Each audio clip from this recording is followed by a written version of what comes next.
Picture yourself stepping into the cool, silent darkness of an ancient Egyptian tomb, your eyes slowly adjusting to the flicker of torchlight dancing across walls covered in breathtaking art. For centuries, these intricate paintings and hieroglyphs have been celebrated as windows into a spiritual world, guides for the afterlife, tributes to gods and pharaohs, and expressions of a culture steeped in mystery and ritual. But what if we've been missing something profound hiding in plain sight? What if these beautiful scenes are not just about religion or mythology, but actually contain a sophisticated, forgotten language of engineering, a visual code left behind by some of history's most brilliant innovators? Today, we're going to explore something extraordinary, the revelation that 27 specific tools, subtly woven into these ancient artworks, form a hidden technical lexicon. These aren't just decorative elements, they're precise, intentional depictions that served as a form of knowledge transfer, a way to communicate complex engineering principles across generations without a single written word. This was a language of precision, of function, of applied science, embedded into art in a way that has remained largely unrecognized until now. We're talking about everything from simple stone hammers to intricate pulley systems, each rendered with such accuracy that modern engineers can still learn from them today. By the end of this video, you won't just see tomb art as static images from a distant past. You'll recognize them as dynamic, living blueprints, a bridge between creativity and calculation, between the spiritual and the practical. This is more than a historical curiosity. It's a testament to human ingenuity, a story of how knowledge can be preserved in the most unexpected ways. So join me as we step beyond the symbols and into the mind of the ancient engineer, decoding a language that helped build some of the most enduring marvels our world has ever known. To truly grasp the significance of these hidden tools, we first need to step back and understand the world they came from. Ancient Egyptian tomb art was far more than just wall decoration. Think of it as a multi-layered communication system, a blend of sacred purpose and practical necessity designed to function on several levels at once. Its primary role, of course, was spiritual. These vivid paintings and carvings were meant to provide everything the deceased would need for a successful journey into the afterlife, from food and belongings to magical spells and the favor of the gods. But to view it only through a religious lens is to miss half of the picture.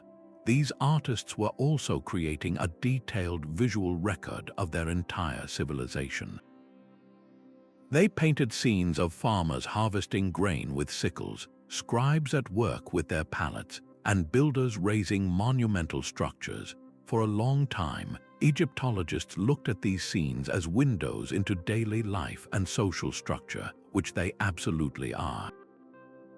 But a newer, more intriguing interpretation is emerging. What if these depictions were also incredibly precise technical documents? The way a craftsman is shown holding a chisel, the specific angle of a drill bow, the exact proportions of a stone block being measured, these weren't just artistic choices. They were deliberate, standardized representations. They formed a visual library of engineering best practices. This was a society that built for eternity. Their architectural and artistic achievements had to be replicated and maintained over centuries. They needed a way to pass down complex, hands-on knowledge from one generation of master builders to the next, even if literacy was not universal. The solution was ingenious. They encoded that knowledge directly into the sacred art that would be protected within the tombs themselves. A young apprentice could learn the proper technique for using an adze not just by watching his master, but by studying the unchanging, perfect form painted on the chamber wall. This transformed the tomb from a mere resting place into a dynamic repository of cultural wisdom, ensuring that the skills required to build and sustain their civilization would never be forgotten. This context is everything. It means that when we look at a simple painting of a man with a tool, we might actually be looking at a page from an ancient engineering textbook. So if tomb art was this protected, enduring library of knowledge, what exactly was it trying to teach? This brings us to a truly fascinating idea, the concept of a forgotten engineering language. We're not talking about a spoken or written language with grammar and vocabulary in the traditional sense. Instead, imagine a visual code, a system where every brushstroke depicting a tool was deliberate, where the angle of a chisel or the way a rope was coiled wasn't just artistic flair, it was technical data. This language worked through a strict system of standardization. A master craftsman painting a scene in a tomb wouldn't just casually sketch a saw, he would render it with precise, universally understood details. The number of teeth, the curve of the blade, even the way a worker's hands gripped the handle, all of this was part of a shared visual vocabulary. To an apprentice or a visiting builder from another province, this depiction was as clear and instructional as a modern-day schematic or an IKEA manual. It conveyed not just what a tool looked like, but how it was to be held, the motion required to use it effectively, and the specific task it was designed for. This consistency across different tombs built over centuries proves it was a formalized system, not random artistry. This sets it completely apart from hieroglyphs. Hieroglyphs were primarily about sound and idea. They could spell out a pharaoh's name or represent a concept like life or power. But this engineering language was purely functional. It was designed to bypass the need for literacy altogether.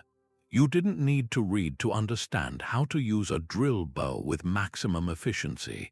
You just needed to recognize the perfectly depicted posture and technique on the wall.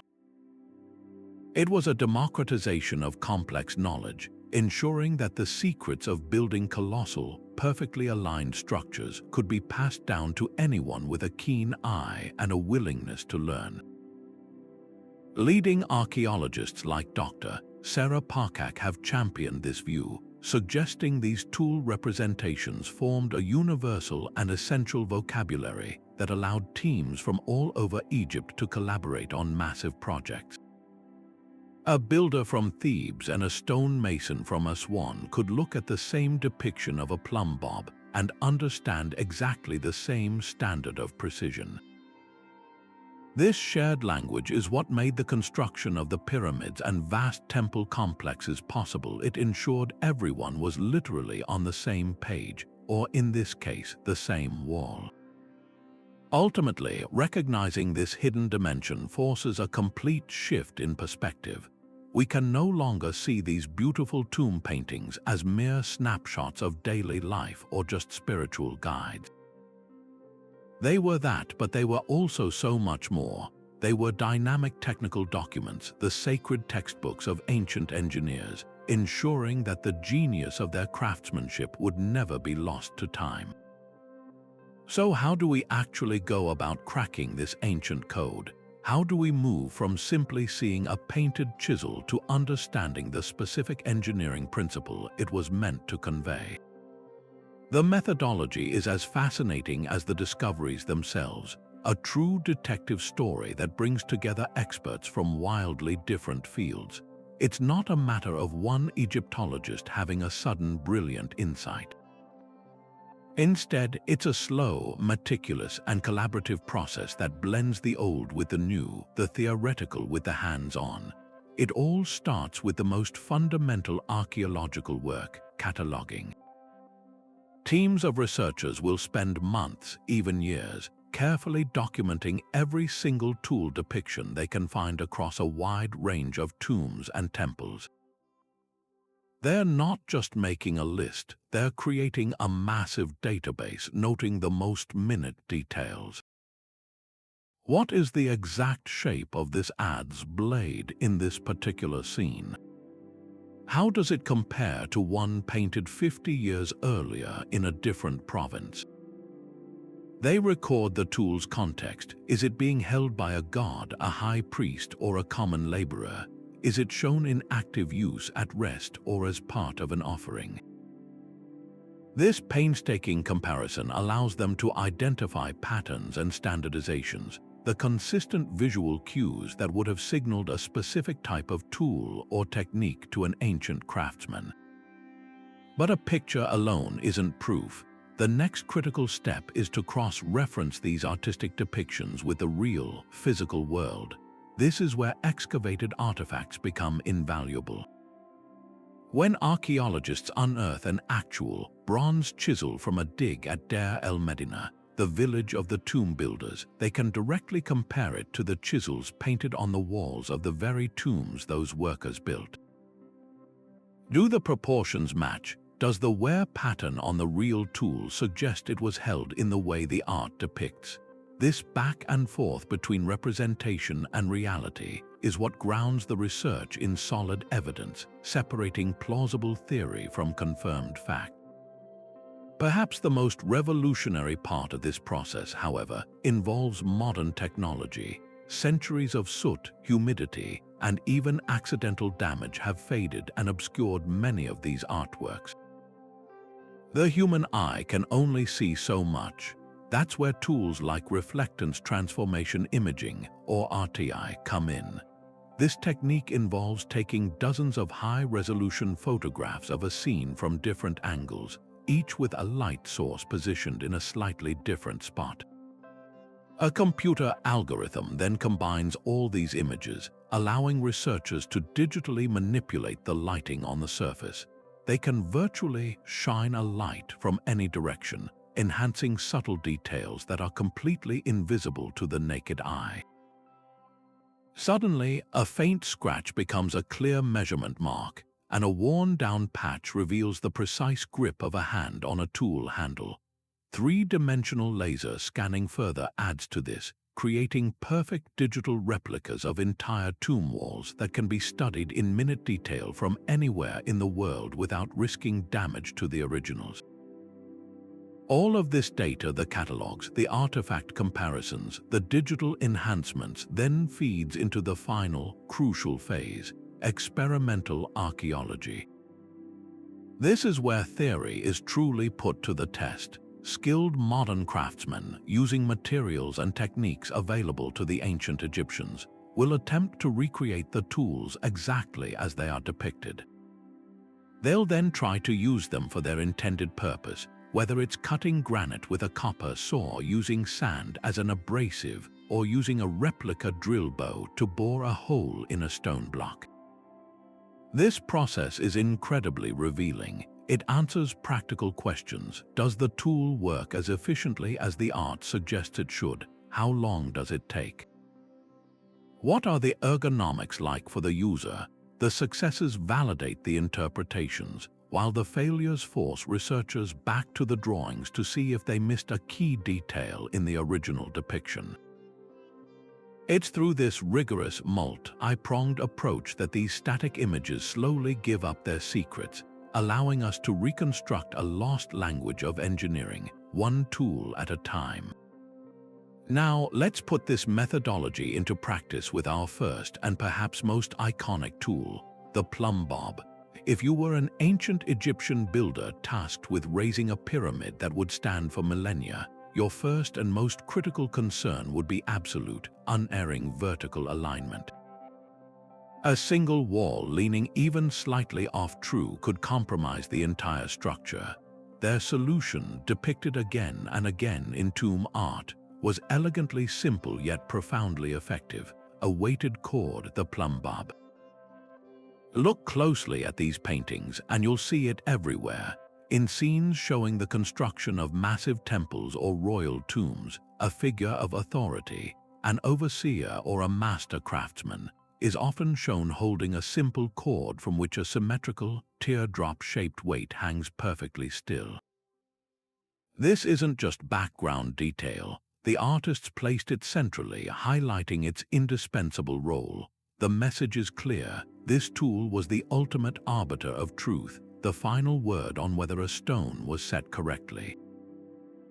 It was the key to structural integrity, and its depiction served as a permanent reminder of the standard that must never be compromised. But the art tells us even more. Researchers have noticed something fascinating. The Plumbob isn't just shown generically. Its portrayal is remarkably consistent across different tombs and time periods. The weights are almost always shown with a specific, streamlined shape designed to minimize sway in the wind. The cords are depicted with a uniform thickness, suggesting a standardized material, perhaps a specific type of woven flax or leather. This consistency is a huge clue. It hints at a formalized, widespread system of measurement and quality control.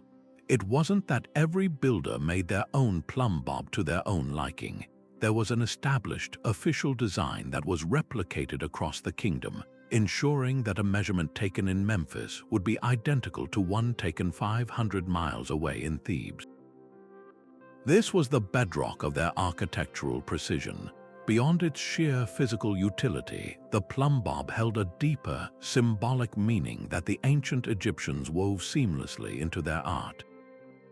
In a culture obsessed with order, balance, and harmony, principles they called mat, the Plumbob became a powerful metaphor. Its unwavering quest for the true vertical mirrored the human soul's quest for moral righteousness and alignment with the divine order. In some religious scenes, you'll even see gods like Ptah, the patron of craftsmen, or Osiris, the judge of the dead, holding a Plumbob, using it to measure the truth and balance in a person's heart. This beautiful duality shows us that for the Egyptians, engineering and spirituality were not separate realms. The same tool that ensured a wall was straight also symbolized that a life was just. The pursuit of perfection was both a technical and a sacred act. So this first tool, so simple in its design, opens a vast window into the ancient Egyptian mind. Its detailed depiction in tomb art wasn't just about showing what they used. It was about preserving the why. It taught future generations the irreplaceable value of precision, the importance of standardized systems, and the profound connection between building well and living rightly. It set the standard quite literally for everything that was to come.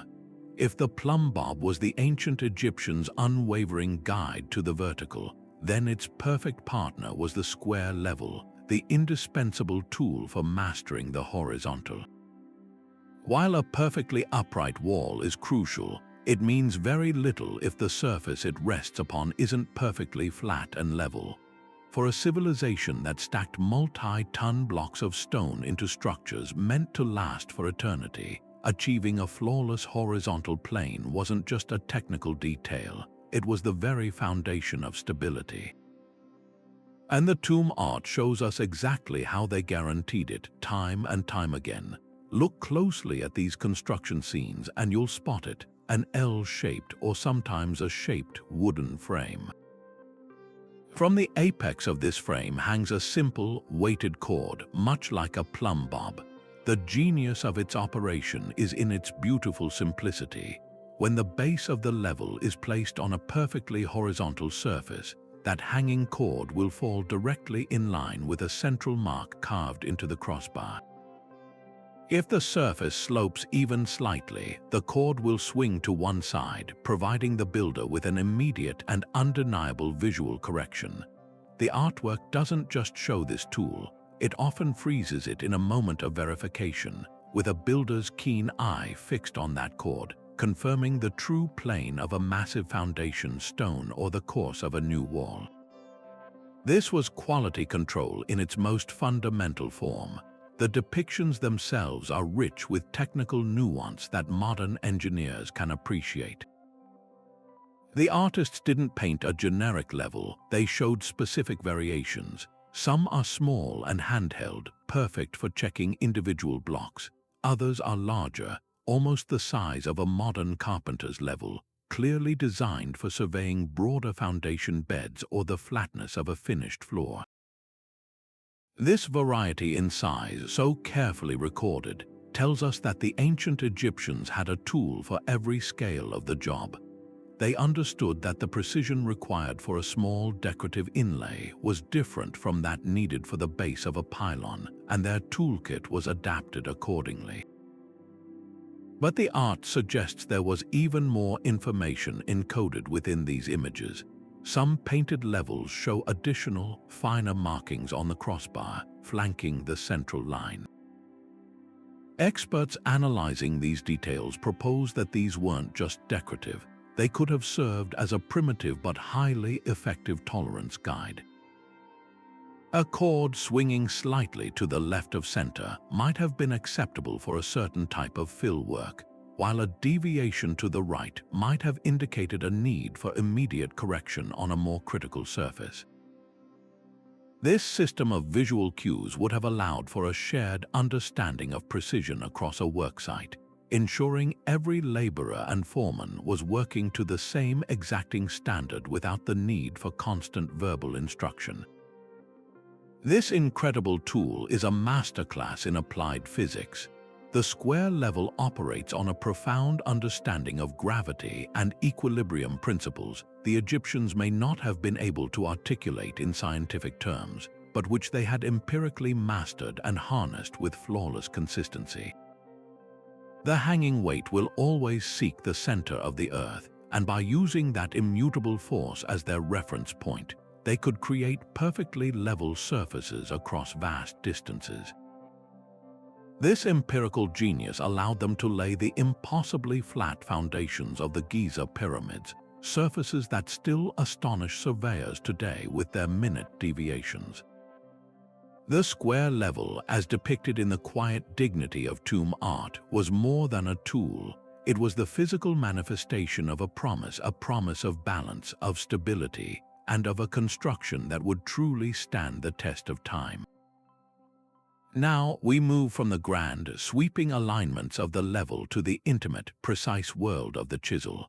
If the first two tools were about establishing the macro-scale framework of a building, the chisel was the instrument that brought its soul to life, one meticulous strike at a time. Tomb art is absolutely filled with chisels, and they are never just lying idle. They are almost always captured in a moment of dynamic action, clasped firmly in the hands of sculptors and masons who are utterly absorbed in their work, transforming raw, unfeeling stone into breathtaking statues, intricate hieroglyphs, and the smooth, perfect surfaces of a sarcophagus. The variety shown is itself a lesson. The artists didn't depict one universal chisel. They took great care to illustrate a whole family of them, each with subtle but critical differences tailored for a specific job. You can see the heavy-duty chisels with thick, robust blades and sturdy handles, designed for the brute force work of roughing out a block or splitting stone. Then there are the delicate, needle-pointed chisels, almost like dental tools, held with a feather-light touch for incising the finest details into a pectoral necklace or the eyelid of a god. The angle of the blade, the length and thickness of the handle, the way the craftsman's fingers are positioned, none of this was artistic license. This was a detailed catalogue of specialist equipment, a visual guide ensuring an apprentice would know exactly which tool to reach for to execute a specific cut without wasting material or, worse, shattering a piece they had spent weeks working on. Crucially, these scenes almost never show a chisel working alone. It is almost always in a perfect duet with its partner, the mallet. This is where we see the encoded techniques come alive. The artwork freezes the motion. The mallet is often shown at the apex of its swing, a split second before it connects with the chisel's head.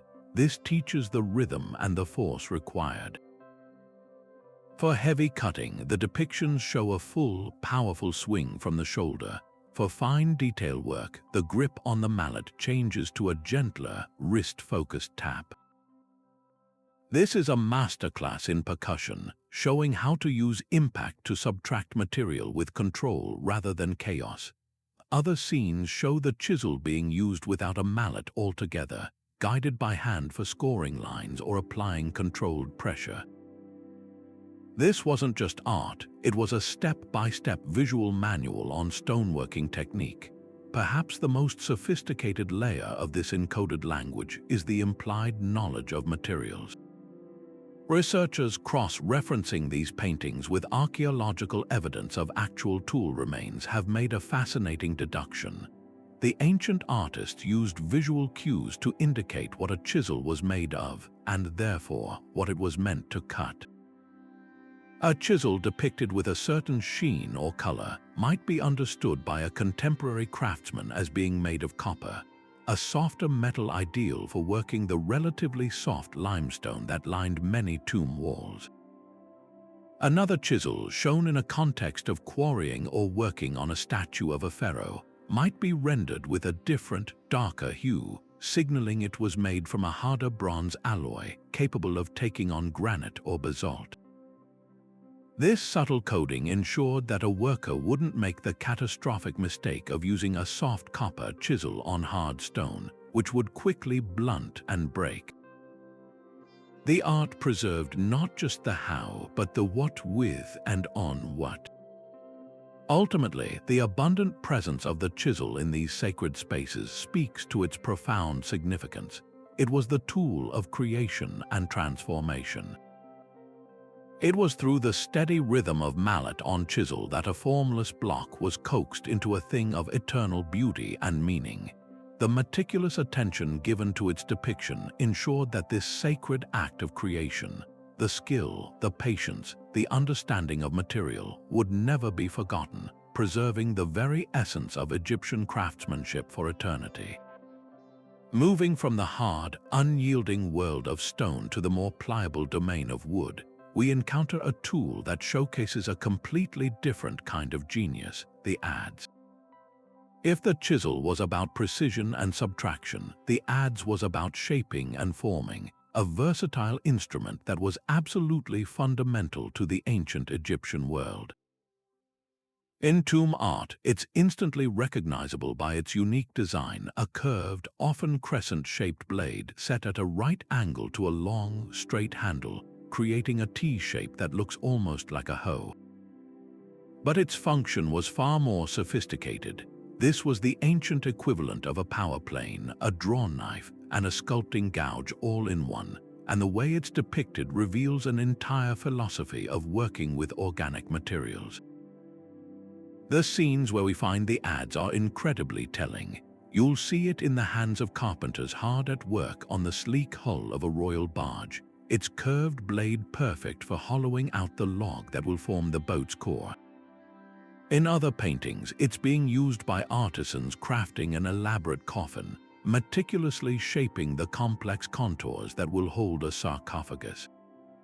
It appears in workshops where furniture for the afterlife is being made: beds, chairs, and chests, each requiring smooth, finished surfaces and strong, interlocking joints.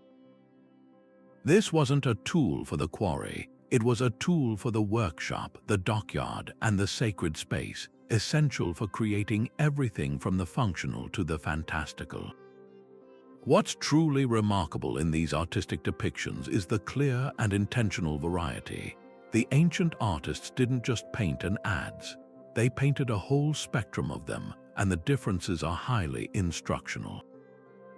Some are shown with massive, heavy blades attached to long, two-handed handles.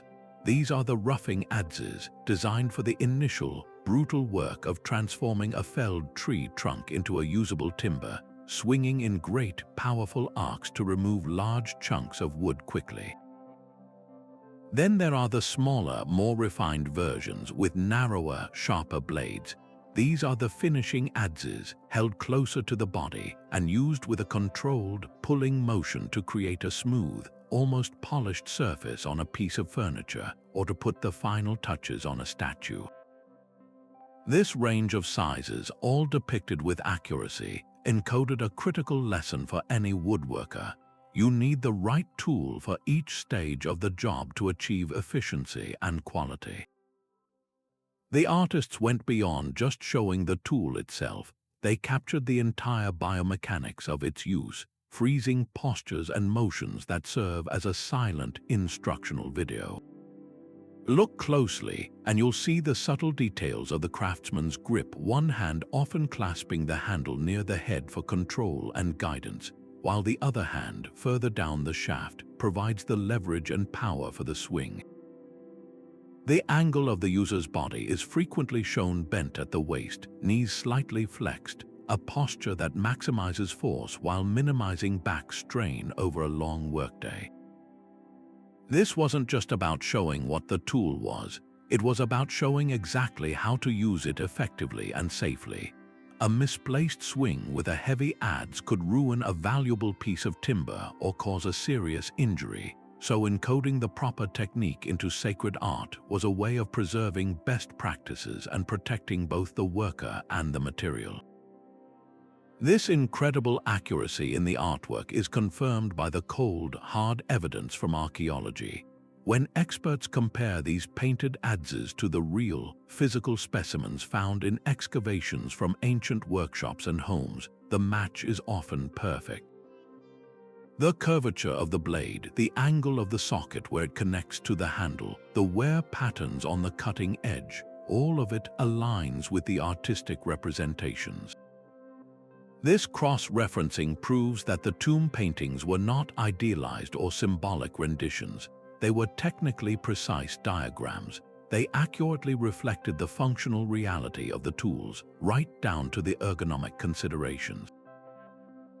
The shape of the handles, for instance, matches the wear patterns found on real tools, showing they were designed to fit comfortably in the hand and transfer force efficiently, reducing fatigue. This visual language ensured that the knowledge of how to make a comfortable, effective tool knowledge gained through generations of trial and error was never lost. Ultimately, the humble adze as portrayed on these tomb walls represents something much larger than itself. It symbolizes the Egyptians' profound mastery over their environment and their resources. Egypt was not a land rich in large timber. Wood like cedar had to be imported at great expense from places like Lebanon. Therefore, every single piece was incredibly valuable. Wasting it through poor technique or inefficient tools was simply not an option. The adze, in all its versatile forms, was engineered to maximize the utility of every precious plank and log. Its prominent place in tomb art underscores a deep respect for the craft of woodworking itself, a discipline that required immense skill, patience, and an intimate understanding of material. Through these detailed, caring depictions, the ancient engineers ensured that their mastery of shaping wood for both this life and the next would be remembered forever. From the powerful, swinging arcs of the adze, we move to a tool that represents a completely different kind of cutting-edge thinking, the saw. While an adze or an axe removes material through forceful impact, a saw works through a principle of persistent, incremental removal, and the ancient Egyptians elevated this concept to an art form. The saws we find depicted in tomb art are nothing short of revolutionary, showcasing a stunning understanding of material science and mechanical efficiency that feels incredibly modern. They weren't just crude notched blades, they were highly specialized instruments, each designed with a specific purpose in mind, and the artwork captures this diversity with meticulous care. Look at these scenes and you'll see the entire spectrum of cutting technology. For delicate work like crafting fine furniture or intricate inlays, there are small, one-handed saws with slim, almost delicate blades. These are shown being used by seated craftsmen with a focused precision, cutting dovetails or miters with a control that rivals modern tools. Then, in stark contrast, are the massive frame saws, monstrous tools that required two workers to operate. These are depicted in scenes of monumental construction, with one man standing on top of a massive stone block or timber, and another below, both pulling a long, taut blade back and forth in a perfectly synchronized rhythm. This wasn't just a tool, it was a system of coordinated labor, and the art emphasizes this partnership, showing us that building the great structures of Egypt was a symphony of collaboration, not a solo performance. But the true genius of these ancient saws is hidden in the smallest of details, details that the tomb artists did not overlook.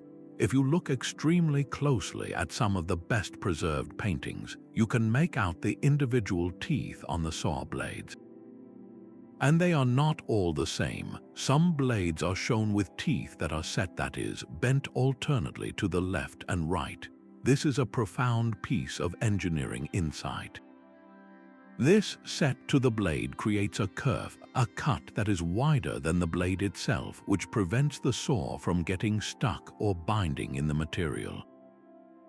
It reduces friction, allows waste material like stone dust or wood chips to clear out, and makes the entire process dramatically faster and less exhausting for the workers. For a project that required cutting thousands of stone blocks, this tiny innovation would have saved millions of man-hours. The fact that this subtle technical nuance was deemed important enough to include in sacred art tells us just how vital this knowledge was considered. This incredible accuracy in the artwork hasn't just been admired, it's been tested. Modern engineers and experimental archaeologists, armed with these paintings as their blueprints, have undertaken the fascinating work of recreating these ancient saws. Using copper and bronze alloys available at the time, and following the tooth patterns and set angles shown in the art, they've put these replicated tools to work. The results are astonishing. These ancient designs, when replicated faithfully, prove to be remarkably effective. A two-man copper saw, using sand as a continuous abrasive, can slice through limestone and even softer sandstones with a steady, grinding efficiency. These experiments have revealed even deeper layers of knowledge. The wear patterns on the replicated blades teach us about ancient metallurgy and maintenance, how the Egyptians would have needed to regularly sharpen and reset the teeth, and how they might have heat-treated the metal to improve its durability. This process of recreation turns the static art into a dynamic dialogue with the past, confirming that these depictions were not artistic guesses but precise records of highly evolved technology. Ultimately, the saw's prominent place in this visual language celebrates a very specific kind of brilliance, incremental innovation. The Egyptians didn't invent the concept of a saw overnight. Their mastery came from centuries of observing, tweaking, and refining. They experimented with tooth shape, with blade tension, with the best materials for the frame. Each small improvement, each slight adjustment that made a cut slightly faster or a blade last slightly longer, was a hard-won victory of practical problem-solving. The tomb art, in preserving these evolved designs, acts as a collective memory bank for this cumulative wisdom. It ensured that the next generation of builders didn't have to start from scratch, but could instead stand on the shoulders of giants, using the best-known methods to build their own everlasting monuments. The saw is a testament to the power of slow, steady, and brilliant improvement. While the saw demonstrated the power of persistent linear motion, the ancient Egyptians also harnessed the incredible potential of rotary force, and the evidence is beautifully preserved in the form of the drill bow. This ingenious device, so elegantly simple in its design, represents a quantum leap in technological thinking. In tomb art, it's instantly recognizable, a curved, bow-shaped piece of wood, its string looped once around a vertical spindle. The artisan holds the bow in one hand, moving it back and forth in a smooth, rhythmic sawing motion. This action spins the drill bit at the end of the spindle at high speed, transforming simple back and forth movement into a powerful, concentrated rotational force capable of boring into the hardest materials. The scenes depicting its use are masterclasses in focused precision. We see jewelers hunched over small work tables, using the drill bow to perforate tiny beads of carnelian or lapis lazuli for intricate necklaces destined for the nobility. In other paintings, carpenters employ it to bore pilot holes for wooden dowels, creating joints that would hold furniture together for centuries. Most impressively, we see stoneworkers using larger, more robust versions of the tool to drill into granite and basalt, creating holes for levers, anchors, or even for the core sampling needed to make stone vessels. This wasn't a crude, brutish tool. It was an instrument of finesse, and the artwork captures the intense concentration on the faces of its users, their entire world narrowed down to the point of contact between the spinning bit and the unyielding material. What makes these artistic depictions so technically valuable are the specific details the artists chose to include. They didn't just paint a generic drill. They illustrated different types of drill bits for different purposes, and this is a critical piece of the encoded language. Some bits are shown as simple, solid, pointed tips designed for piercing and creating small, clean holes. Others are depicted as completely different, hollow, tubular cylinders. This is a stunning revelation. A tubular drill bit isn't for making a hole. It's for extracting a core, a perfect cylinder of solid stone from the inside of a block. This technique was used to create everything from the alabaster jars found in Tutankhamun's tomb to the massive sarcophagi carved from single blocks of granite. The very presence of this specific bit type in the art tells us that the Egyptians had not only mastered the process of drilling, but had also developed specialized tools for advanced manufacturing techniques like core sampling, something that requires a sophisticated understanding of material behavior. The artists also encoded the how, not just the what. The postures of the drill operators are remarkably consistent and clearly intentional. One hand works the bow with a steady, even rhythm, while the other hand applies downward pressure on the top of the spindle, often using a capstone or a weighted block to keep it stable. The body is positioned for maximum control and endurance. This visual instruction is a lesson in applied physics. Too much downward pressure and the bit would overheat, glaze over, and become ineffective. Too little pressure and the drilling would take forever. The perfect, rhythmic motion shown in the paintings demonstrates the ideal balance of speed and force required for efficient cutting. Furthermore, many scenes include a small pile of abrasive sand next to the worker. This subtle detail is everything. The Egyptians understood that a copper drill bit alone couldn't conquer quartz-rich granite.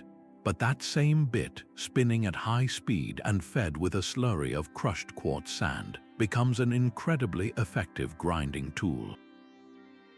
The hard sand particles embed themselves in the softer copper, creating a super abrasive cutting surface that can slowly, methodically grind its way through even the hardest stone.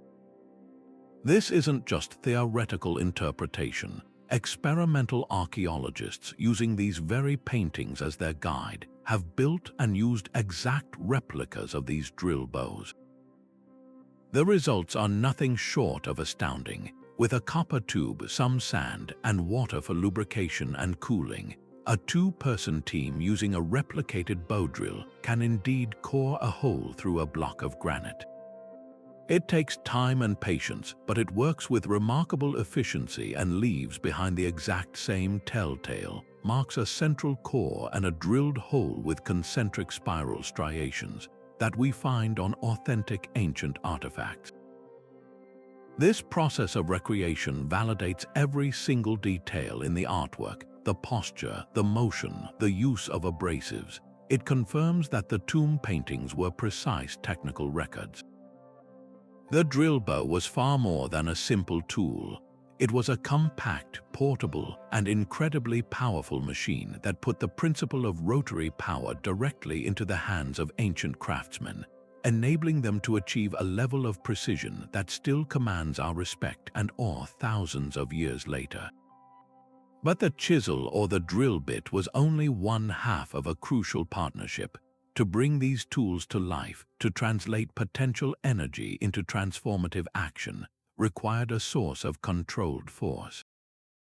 This is where the mallet enters the scene, a tool so fundamental that its quiet, rhythmic thump would have been the constant soundtrack of every Egyptian workshop and construction site. In tomb art, the mallet is never a solitary star. It is the essential partner, forever frozen in a moment of dynamic connection with a chisel or a wedge, a perfect study in the application of power with purpose.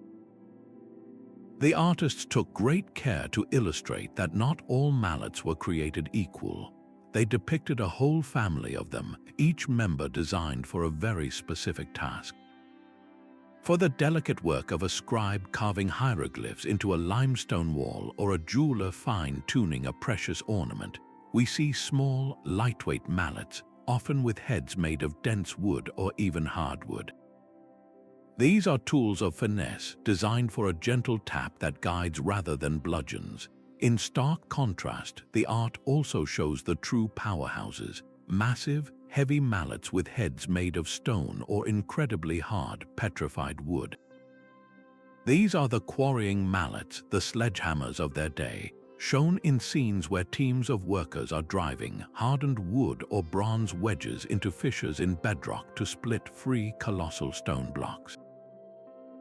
The sheer variety in size and material, so carefully recorded, was a critical part of the visual language, ensuring an apprentice understood that using a fine carver's mallet to split granite would be as futile as using a sledgehammer to crack a nut. Beyond just showing the tool, the artwork captures the entire biomechanics of its use, offering a silent masterclass in technique.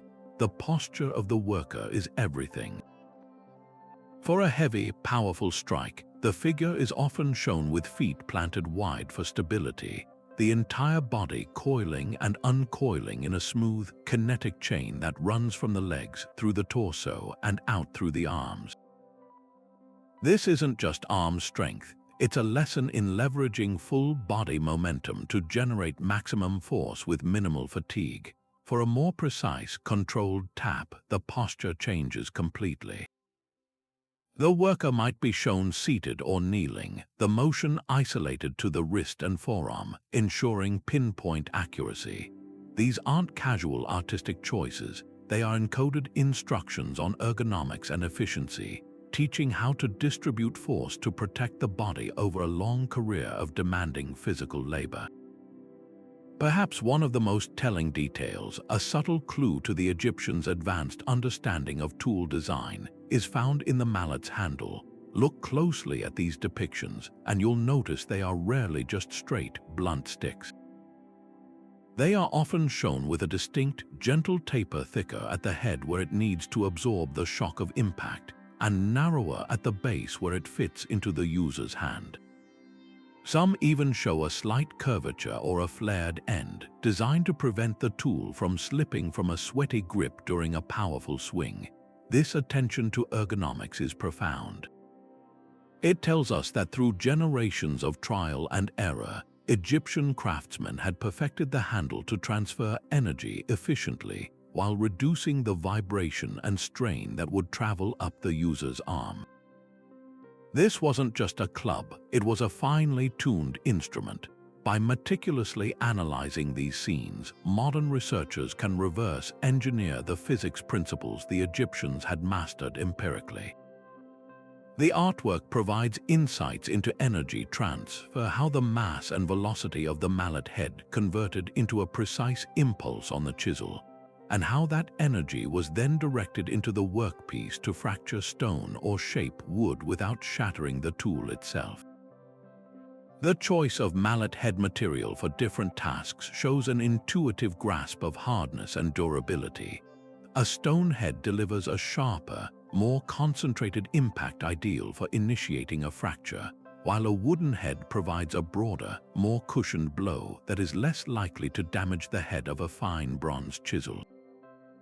The mallet, in its beautiful simplicity, embodies the very essence of ancient Egyptian engineering, a perfect, timeless interplay between raw, unadulterated power and utterly refined, deliberate control. While we often associate the great monuments of Egypt with stone and chisel, one of the most vital tools for their creation was born not in the quarry but in the field. The humble hoe, a tool we might easily overlook, appears again and again in tomb art, and its story is one of surprising versatility and foundational importance. At first glance, these scenes seem to depict the simple, cyclical rhythms of agricultural life: farmers bending over, breaking the sun-baked earth to plant the crops that would feed the kingdom. And this was indeed one of its primary roles, but look closer and you'll spot this very same tool in a completely different context, on the construction site of a massive temple or pyramid, wielded by laborers preparing the ground for eternity. The artistry here is incredibly deliberate in showcasing the hoe's functional diversity. The painters didn't just depict a hoe, they illustrated a range of designs, each tailored for a specific task. In some scenes, we see hoes with wide, broad blades, almost like a modern-day shovel. These were the earth-moving powerhouses, perfect for scooping and shifting large volumes of sand and soil to level a foundation trench or to create the vast ramps used to haul stones into place. In other paintings, the hoe has a much narrower, sharper blade. This was the weeding and precision tool, designed for the careful work around delicate plants or for carving out more defined channels and trenches for irrigation or drainage on the worksite. This variety wasn't accidental. It was a clear, visual catalog of tool options, ensuring that the right implement was selected for the job, whether that job was feeding a nation or building its greatest treasures.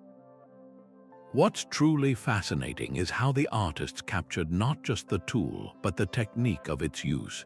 The figures are often shown working in rows, their movements synchronized in a rhythmic, almost dance-like pattern. This isn't just a pretty scene, it's a lesson in ergonomics and efficiency.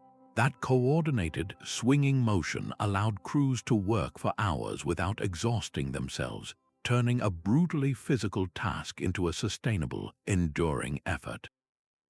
The paintings even encode subtle details of biomechanics: the angle of the worker's back, the length of the handle in relation to their height, the precise grip on the shaft. All of these elements would have been studied by foremen and laborers alike.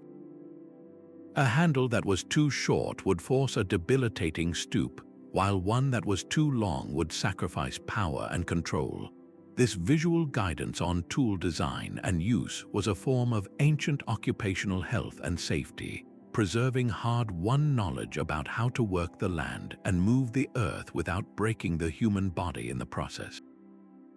This dual life of the hoe as both a farmer's implement and a builder's tool reveals a profound truth about ancient Egyptian society. There was no hard line between agriculture and engineering. They were two sides of the same coin. The same vast workforce that planted and harvested the annual wheat and barley crops would, when the Nile's floodwaters receded and farming paused, be conscripted for national building projects. The hoe was the perfect symbol of this synergy. It was the instrument that nurtured life-sustaining food and also prepared the sacred ground for monuments to the gods and the afterlife. Its prominence in tomb art celebrates this connection, reminding us that the grand architectural ambitions of the pharaohs were utterly dependent on the strength and skill of the common laborer, and on the versatile, indispensable tools they wielded with such practiced efficiency. Shifting our focus from the foundational tools of construction to the very source of its energy, we encounter an instrument that embodies the cycle of life itself, the sickle.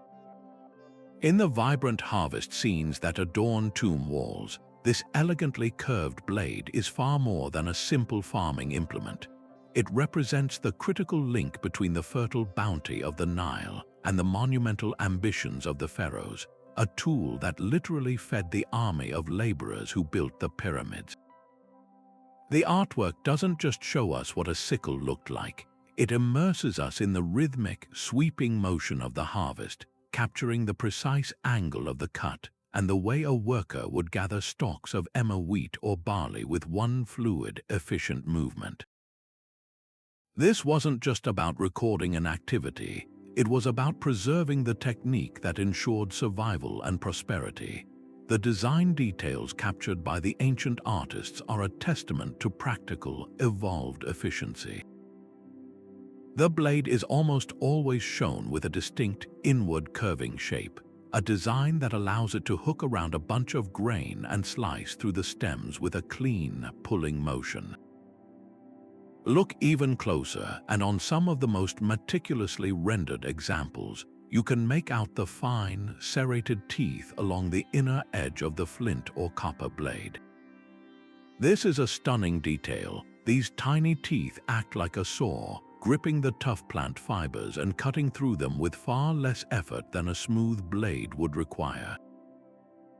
The handles, often shown as simple yet ergonomically curved pieces of wood, are frequently depicted being held with a specific two-handed grip, one hand guiding the cut and the other providing the pulling force.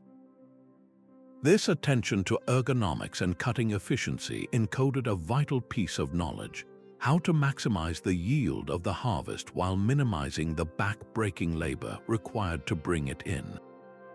But the sickle's story in tomb art doesn't end in the field. Its significance blossoms into the realm of metaphor and spirit. This tool of harvest, so intrinsically linked to the cycle of growth, death, and rebirth, naturally became a powerful symbol of renewal and eternal life. We see it in the hands of deities like the funerary god Osiris, who was also a god of agriculture and regeneration. Here, the sickle is no longer a simple blade. It is a divine attribute representing the promise of rebirth in the afterlife, much like the grain that falls to the earth only to rise again.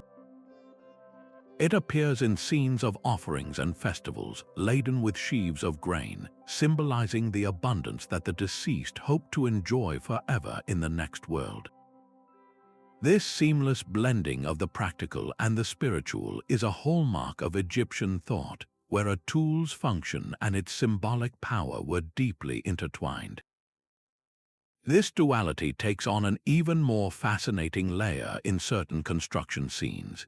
In a brilliant metaphorical leap, some tomb art depicts the act of quarrying stone or cutting timber as a form of harvesting.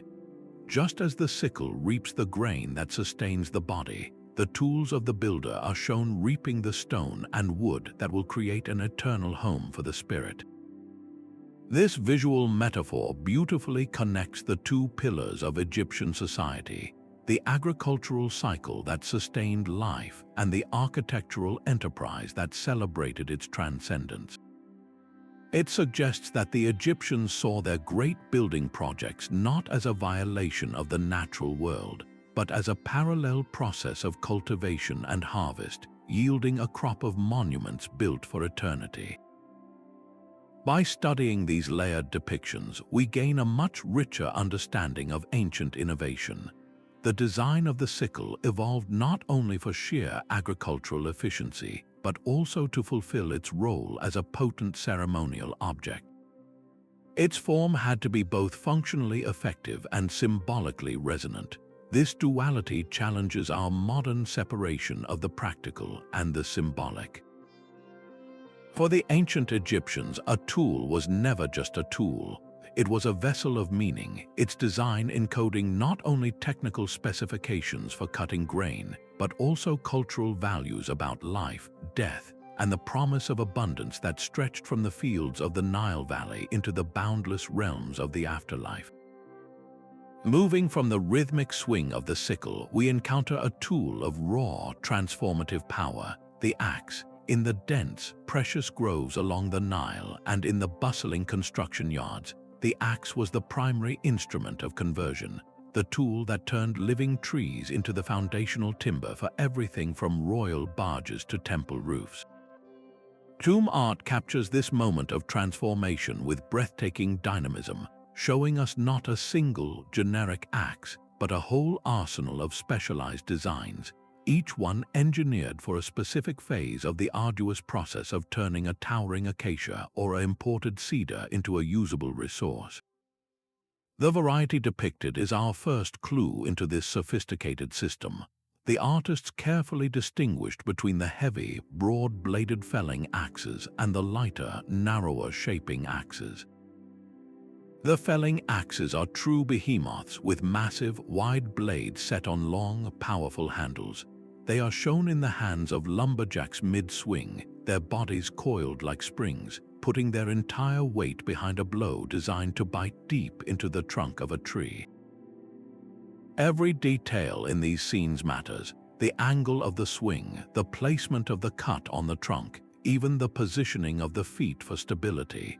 All of this was visual instruction on how to efficiently bring down a giant with minimal danger and wasted effort. Following this, we see the shaping axes come into play. These have narrower, sharper blades, perfect for the skilled work of hewing, the process of chopping away the rounded contours of a log to create a squared, flat timber. The artwork shows carpenters using precise, controlled chops to follow the grain of the wood, avoiding splits and cracks that would ruin a valuable piece of lumber. This visual progression from felling to hewing encoded the entire first chapter of woodworking, ensuring the knowledge of resource acquisition was preserved as meticulously as the techniques of fine craftsmanship. This practical instruction, however, is layered with a profound spiritual significance. The axe wasn't merely a tool of the forest, it was also an attribute of the gods. In some tomb scenes, we see deities like Ptah, the patron of craftsmen, or the fierce goddess Sekhmet holding an axe, imbuing the tool with a sense of divine power and sanction. This association tells us that the act of cutting down a tree was not seen as a simple act of destruction. In the Egyptian worldview, it was a transformation, a necessary step in a cycle that turned a natural resource into something that served both humanity and the gods. The axe was the sacred instrument that facilitated this change, and its depiction in the hands of a deity elevated the work of the carpenter and lumberjack to a holy vocation. This blending of the practical and the mythological provided a spiritual framework for resource management, suggesting that using these tools with skill and respect was a way of honoring the natural world and its divine creators. The true genius of these ancient designs has been confirmed not just by looking but by doing. Experimental archaeologists, using the tomb paintings as their precise blueprints, have recreated these axes and put them to the test. What they discovered is a masterpiece of ergonomic and material engineering. The weight distribution between the head and the handle wasn't random. It was optimized to maximize the force of the swing while minimizing the shock and vibration that would travel back up the user's arms, allowing for longer, more productive work periods.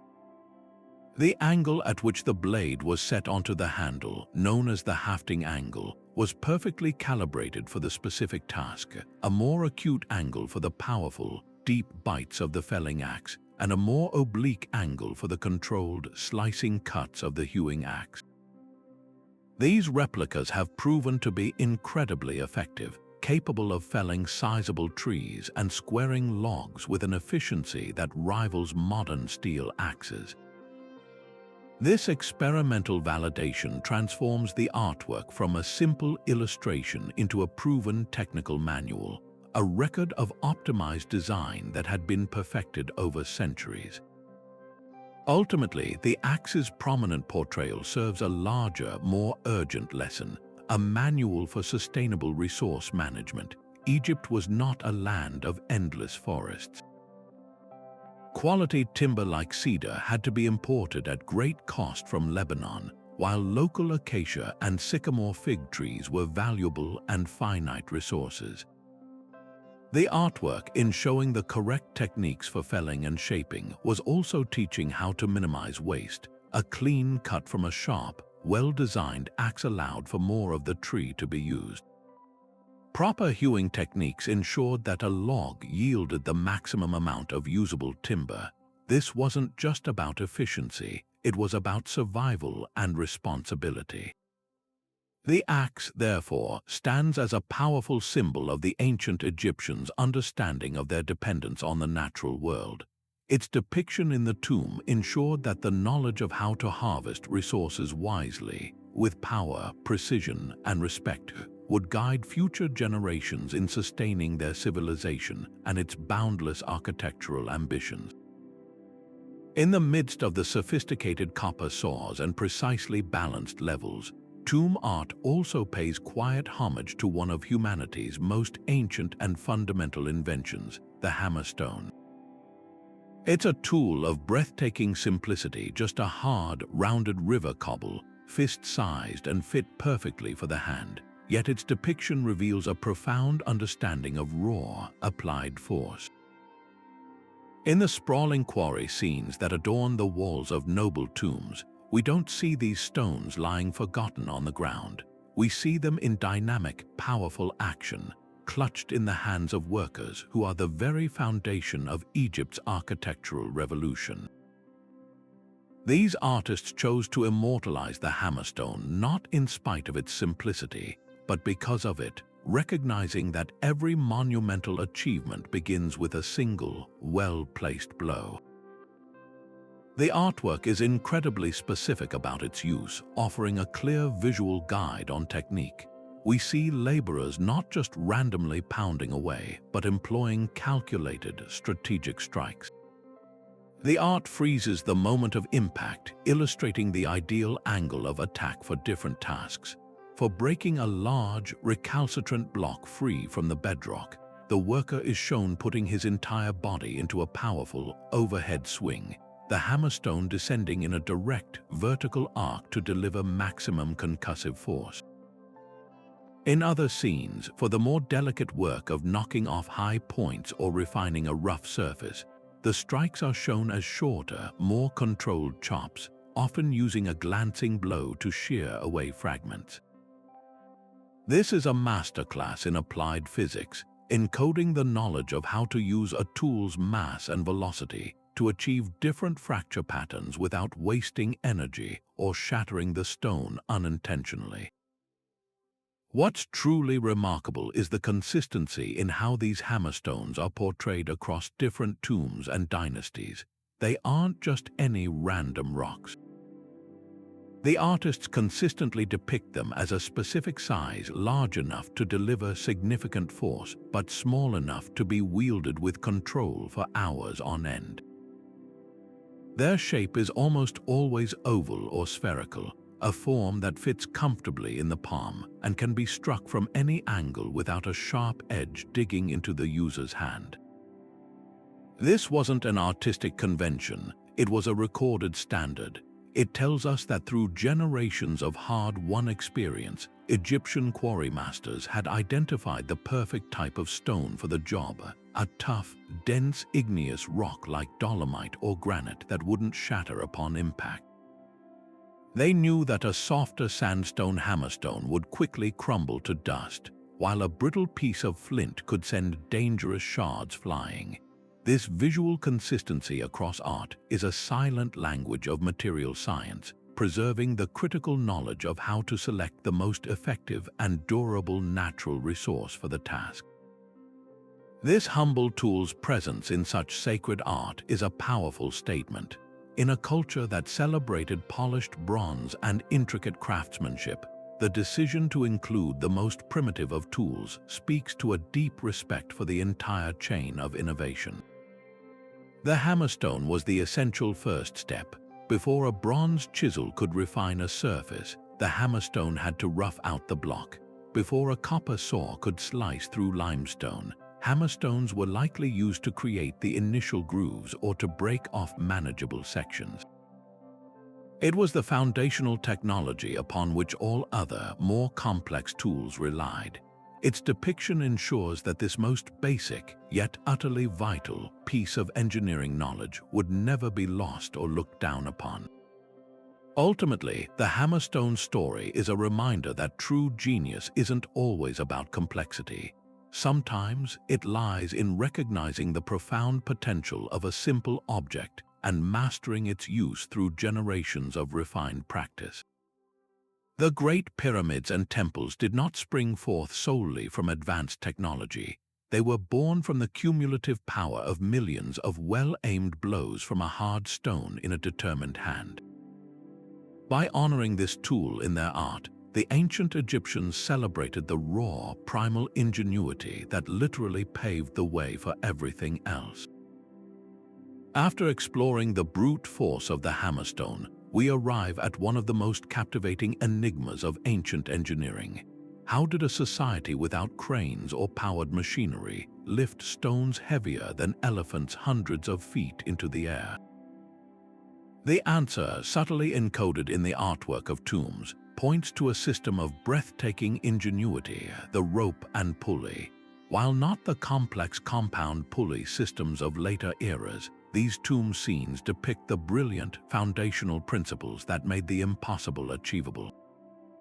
We see teams of workers, their muscles straining in a perfectly coordinated effort, pulling on thick ropes that are threaded over what appear to be simple, yet sturdy, wooden frames.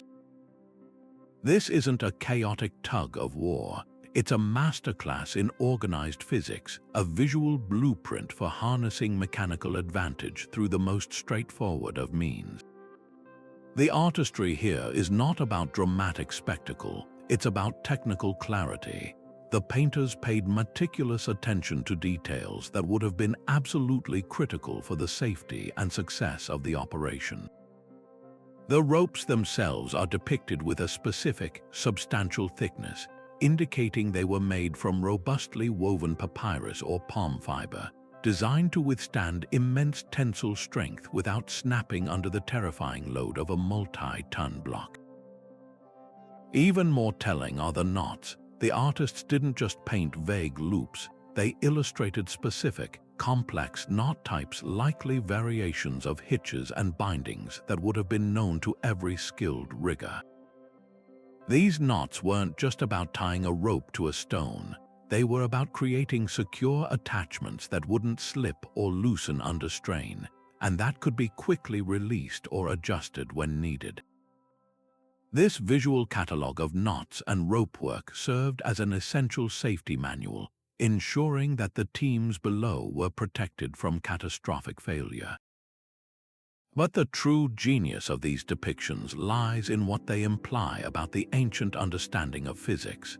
By running a rope over an elevated wooden support, the Egyptians were instinctively utilizing the principle of redirecting force. Instead of trying to lift a stone straight up by pulling directly on it, which is incredibly inefficient for a large group, they could pull downward. Pulling down allows workers to use their own body weight to assist their muscle power, a far more effective and less exhausting application of force. Furthermore, these scenes often show multiple teams of pullers working on separate ropes attached to the same stone. This hints at an early grasp of load distribution, spreading the immense weight across several points of contact and multiple teams to prevent any single rope or anchor point from being overwhelmed. This system, while rudimentary, demonstrates a profound empirical understanding of how to multiply human effort through clever mechanical design. This isn't just theoretical interpretation. Modern engineers, armed with these ancient paintings as their guide, have put the theory to the test. They have constructed full-scale replicas using only materials and techniques available to the ancient Egyptians: hemp or papyrus ropes, wooden frames, and teams of volunteers. The results have been nothing short of astounding. These experiments have proven that such a system, powered solely by coordinated human effort, is perfectly capable of lifting the massive limestone and granite blocks used in pyramid construction. The replicas have shown how a team of a few dozen workers, pulling in unison on ropes run over a frame, can generate enough controlled force to raise a 2.5-ton block steadily up a ramp or into place on a rising course of stone.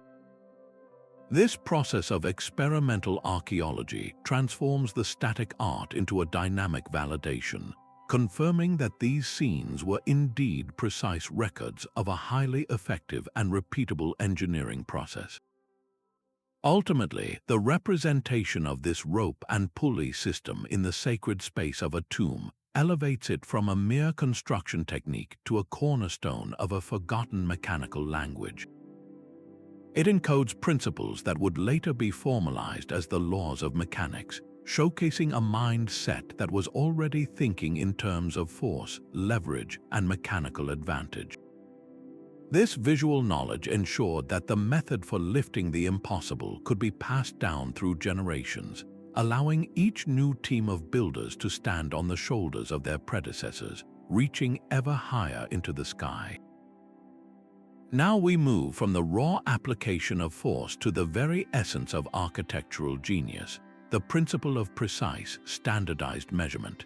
If the rope and pulley system was about moving massive weight, the measuring cord was about controlling it with mathematical certainty. This was the ancient Egyptian equivalent of a modern surveyor's tape or a laser level, and its depiction in tomb art reveals a society obsessed with order, proportion, and the ability to replicate perfection on a colossal scale.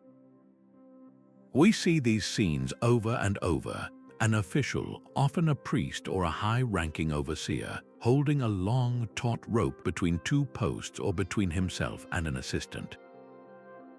This isn't a casual activity, it's a ceremony of precision, a ritual that transformed abstract design into physical reality, and the artwork captures the solemn importance of this act. The artists went to great lengths to show us that this was not just any piece of rope. Look closely, and you'll often see small, distinct knots tied at regular intervals along its length. These knots weren't decorative, they were the graduated markers of a sophisticated measurement system. This visual cue is our direct window into the ancient Egyptian concept of standardization. The primary unit of measurement, famously known as the royal cubit, was approximately 52.4 centimeters, a length often represented by the space between these knots. But the system didn't stop there. The cord's depiction suggests smaller subdivisions, palms, and digits, allowing for incredibly fine adjustments.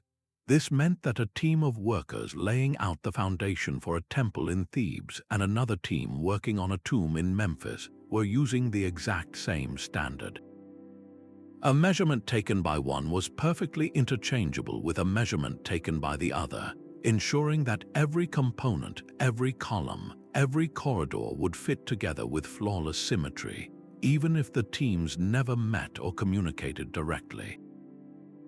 This universal standard was the invisible framework upon which their entire architectural revolution was built. The role of the official in these scenes is particularly telling. He isn't depicted as a mere laborer, he is a figure of authority and knowledge, often shown in the clean, pleated linen of a scribe or administrator. His presence underscores that the act of measuring was a sacred responsibility. In a culture where the pharaoh was the earthly embodiment of divine order, or Maat, ensuring that a building was perfectly aligned and proportioned was a way of echoing that cosmic harmony on earth. Stretching the cord was not just a technical procedure, it was a ritual act sometimes associated with the goddess Seshat, the deity of writing and measurement. This fusion of the practical and the spiritual elevated the simple measuring cord from a tool of construction to an instrument of cosmic importance.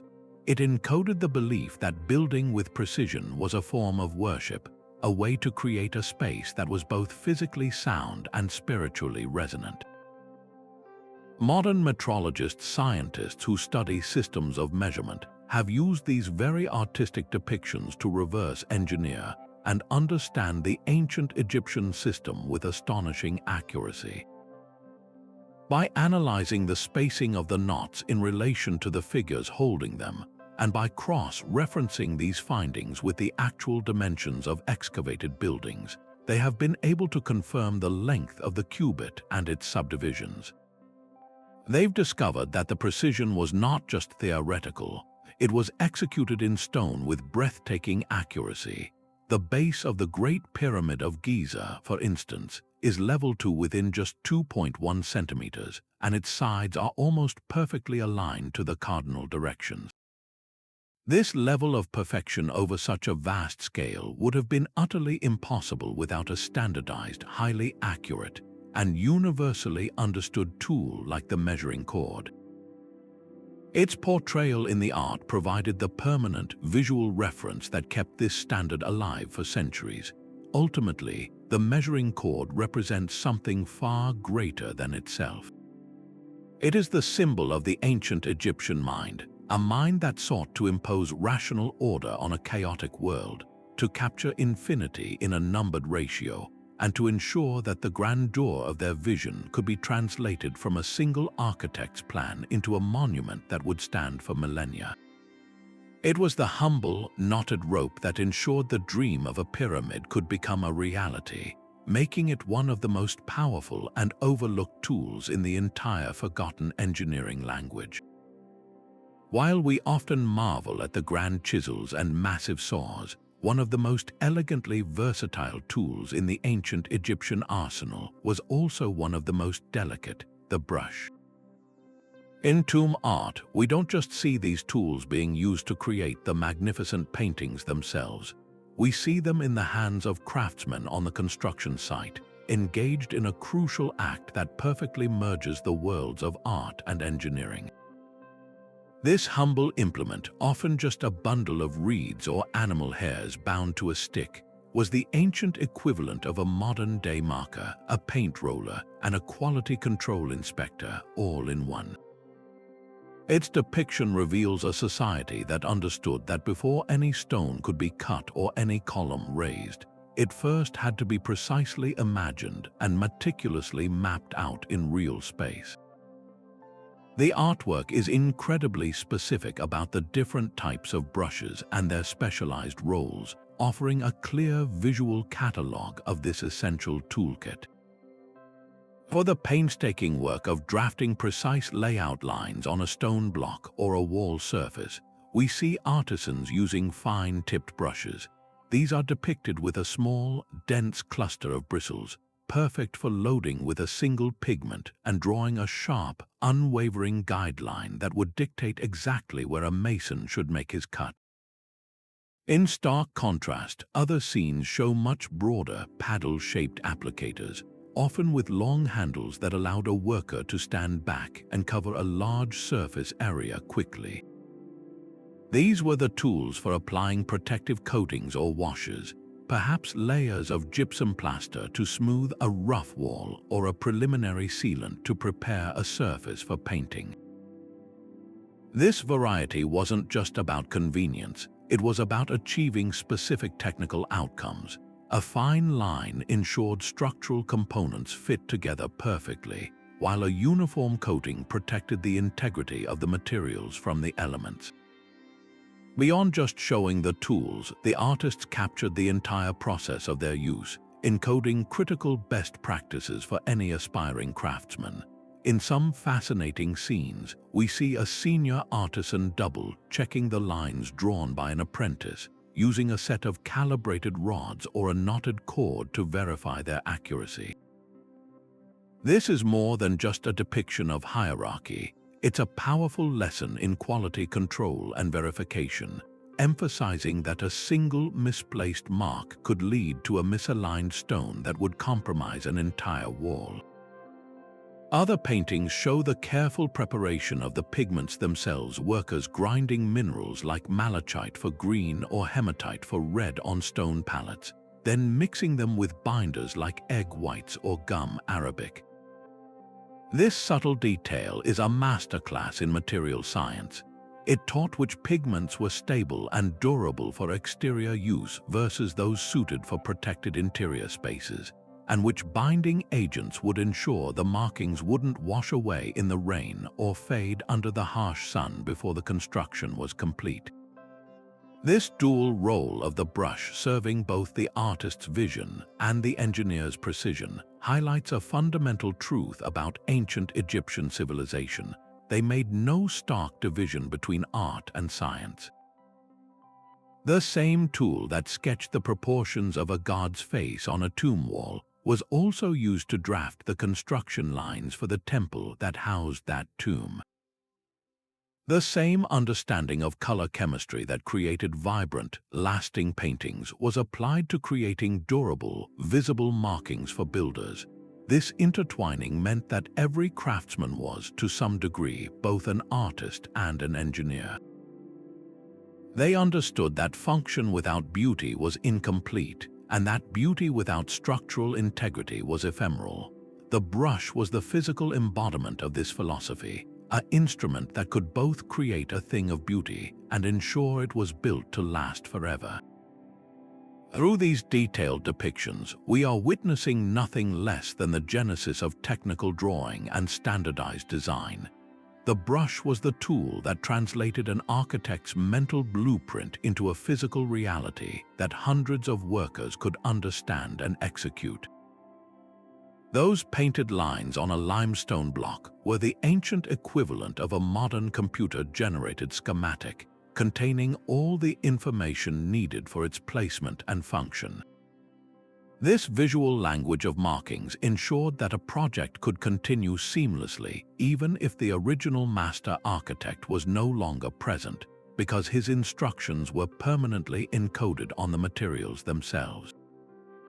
The humble brush, therefore, was far more than a simple applicator of color. It was the primary instrument of communication, the vital link between abstract design and monumental reality, ensuring that a vision conceived in one mind could be shared, understood, and immortalized in stone by thousands. Amidst the grand depictions of construction and creation, tomb art also dedicates solemn attention to a quieter, yet utterly vital, act of preservation. The grinding stone, often shown as a simple, coarse slab of sandstone or quartzite, was the unsung hero of the ancient Egyptian workshop, the key to keeping every other tool in a state of razor-sharp readiness. These scenes pull us away from the monumental scale of the building site and into the focused, rhythmic world of maintenance, revealing a culture that understood a profound truth. The true measure of their technological prowess wasn't just in building great things, but in sustaining the capacity to build them day after day, generation after generation. The artwork is remarkably consistent in its portrayal of this essential ritual. We don't see workers standing over the grinding stone in a hurry. We see them seated, often in a stable, cross-legged position that speaks of patience and prolonged focus.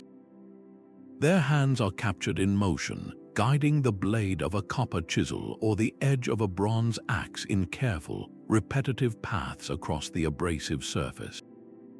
Some scenes show a clear back and forth motion, ideal for creating a straight, sharp edge on a blade. Others illustrate a more nuanced circular or figure-8 pattern, a technique that would evenly wear the stone and prevent gouging, ensuring a consistently smooth and polished finish. This isn't a casual activity, it's a meditative practice of renewal, and the artists have frozen it in time to emphasize its critical role in the cycle of work.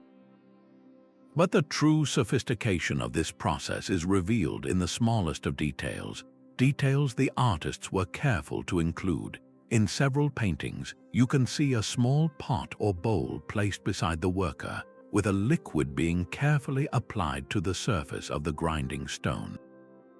This is a masterclass in ancient thermodynamics and material science.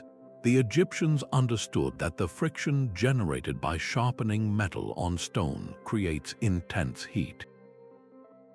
This heat can ruin the temper of a bronze tool, softening the metal and making it dull faster, or even causing it to crack.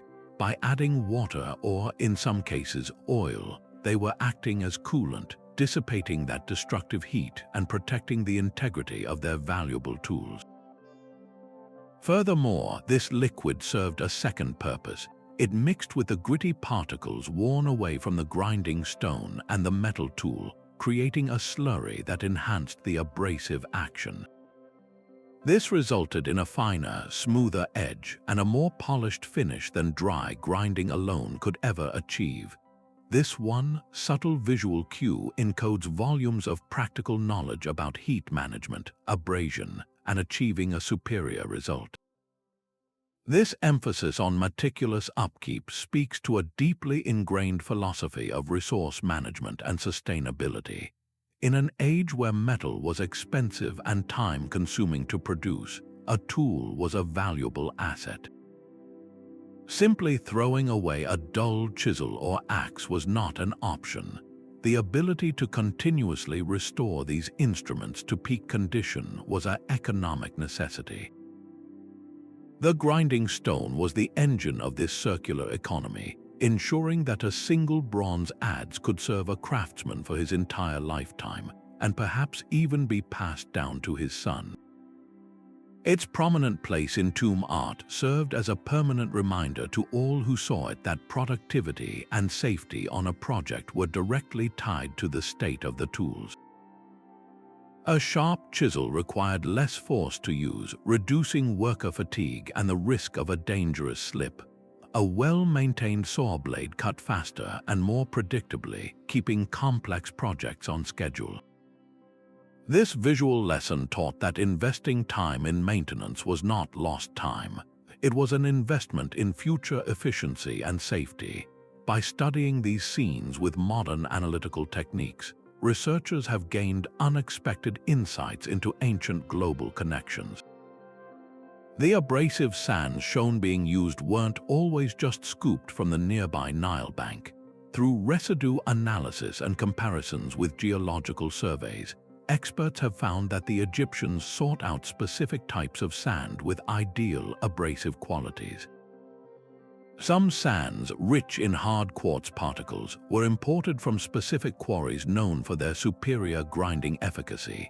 This discovery reveals a sophisticated supply chain dedicated not to grand monuments, but to the humble, daily act of tool sharpening.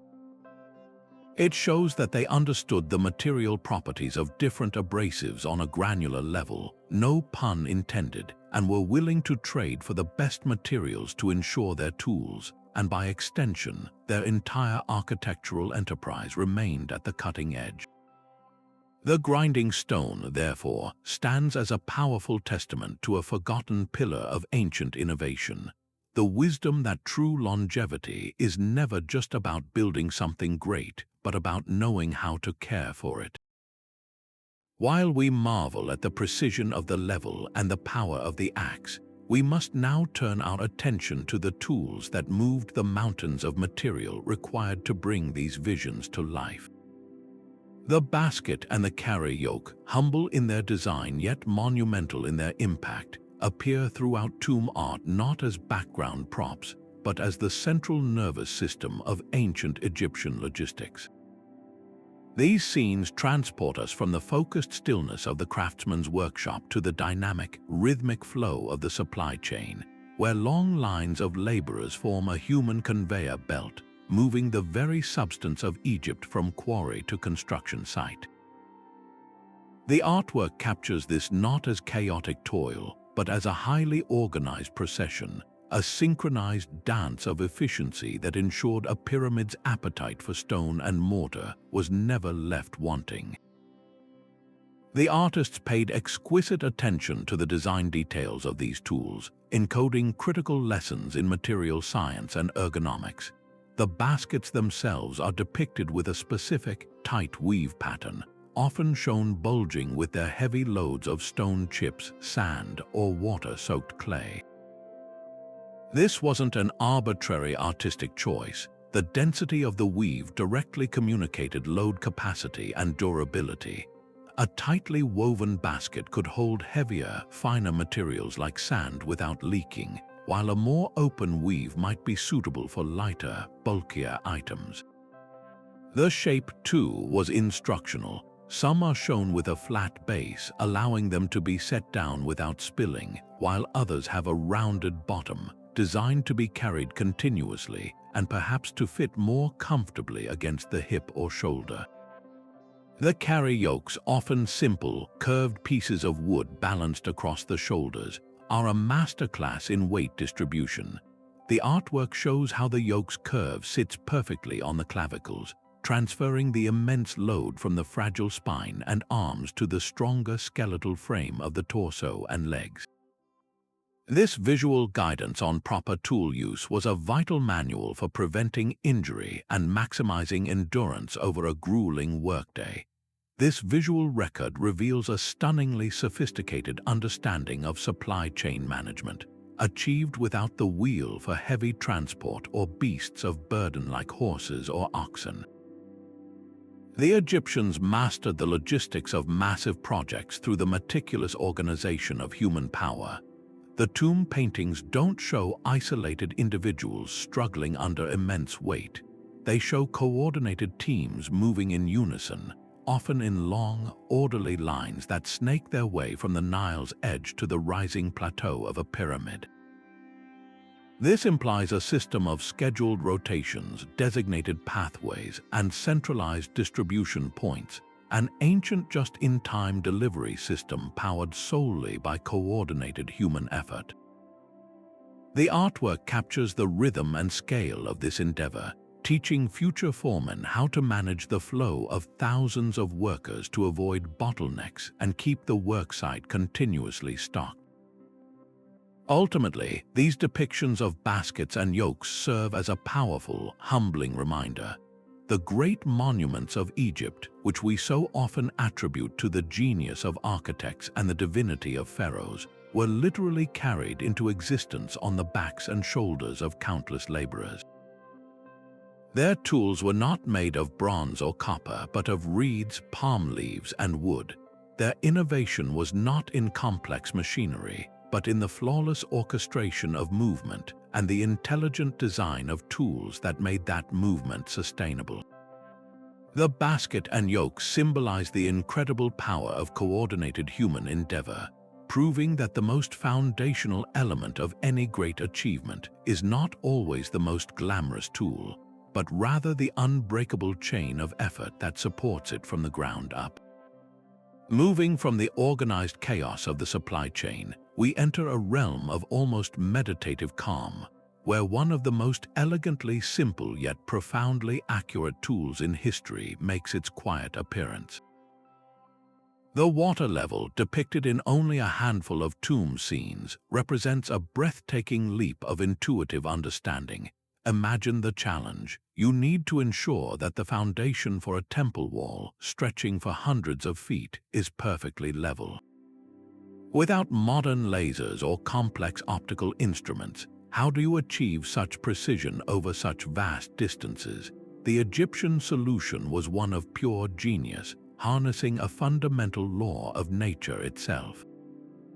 The artwork shows workers crouched around simple, open-topped containers, often just ceramic bowls or troughs filled with water.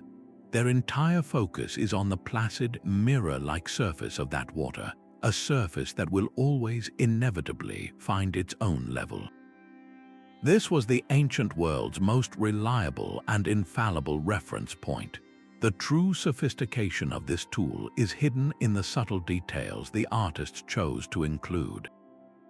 These aren't just random pots of water. Some depictions show a clear mark, a carefully incised line on the inside of the container, indicating the exact fill level needed for optimal accuracy.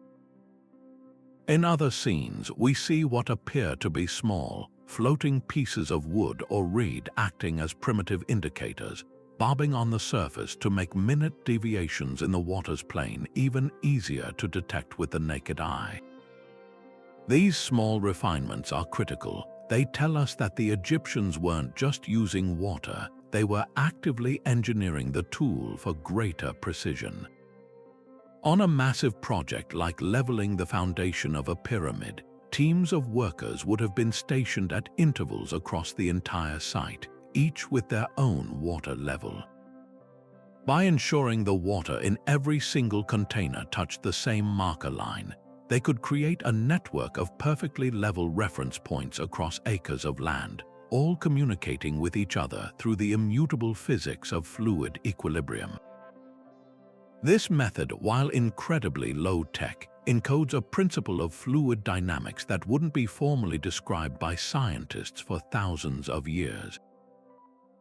The ancient Egyptians may not have had the equations for hydrostatics, but they possessed a deep, empirical mastery of its effects. They understood that water, as a liquid, cannot sustain a shear stress. It will flow until the pressure is equalized at every point, creating that flawless horizontal plane. This application of fundamental physics showcases a mode of thinking that was both brilliantly practical and deeply intelligent. They observed a natural phenomenon and then devised a repeatable, scalable method to exploit it for monumental engineering purposes. It's a stunning example of working in harmony with natural laws rather than struggling against them with complex machinery. The water levels portrayal offers a timeless lesson in the power of simplicity and reliability. In an environment of desert heat, shifting sands, and the immense pressure of a pharaoh's deadline, this tool would never fail. It required no rare materials, no intricate calibration, and no expert training to use. It was immune to the errors that could plague a wooden level frame warped by the sun. If a container broke, it could be instantly replaced. Its accuracy was guaranteed not by human craftsmanship, but by the consistent behavior of the natural world. This unwavering reliability made it the perfect instrument for the most critical initial stages of construction, where a mistake in the foundation would be magnified into a catastrophe with every subsequent course of stone. Its quiet presence in tomb art reminds us that sometimes the most advanced solution isn't the most complex one, but the one that leverages nature's own perfection to achieve flawless results. From the life-giving waters of the level to the very spark of creation itself, we arrive at a tool that represents one of humanity's most profound technological leaps, the mastery of fire. The fire drill, depicted in tomb art as a simple yet ingenious device, reveals an ancient understanding of energy transformation that fueled both survival and innovation. We see these scenes not in grand temples but often in more intimate settings. A craftsman seated on the ground, a thin, straight rod held vertically against a flat piece of wood.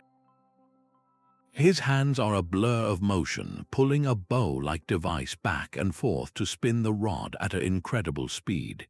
This isn't a random activity, it's a focused, technical procedure, and the artwork captures the critical moment when a wisp of smoke begins to curl from the point of contact, the precursor to a controlled flame. The artists were meticulous in encoding the precise technique required for success, understanding that this was a skill that couldn't be left to chance.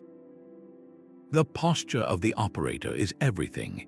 He is often shown leaning over the apparatus, applying firm, consistent downward pressure on the top of the drill with a stone or a carved wooden capstone, while his other hand works the bow with a smooth, rhythmic motion. This visual instruction is a masterclass in applied physics, teaching the essential balance between speed and pressure. Too little downward force and the friction would be insufficient to generate the necessary heat. Too much force would slow the rotation or even stop it completely, halting the process in its tracks. The depictions often include a small, prepared bundle of tinder, dry grass, palm fibers, or charcoal dust placed strategically to catch the first precious ember. This subtle detail is a critical part of the knowledge transfer, encoding which materials were most effective for ignition and how to prepare them to ensure a spark became a sustainable flame. But the significance of the fire drill extends far beyond the practical need for a cooking fire or a source of warmth. Its true importance to Egyptian civilization is revealed in the contexts where it appears. We see it in the workshops of metalworkers, where the ability to generate intense, localized heat was the first and most crucial step in smelting copper and tin ores to create the bronze that forged their chisels, saws, and axes.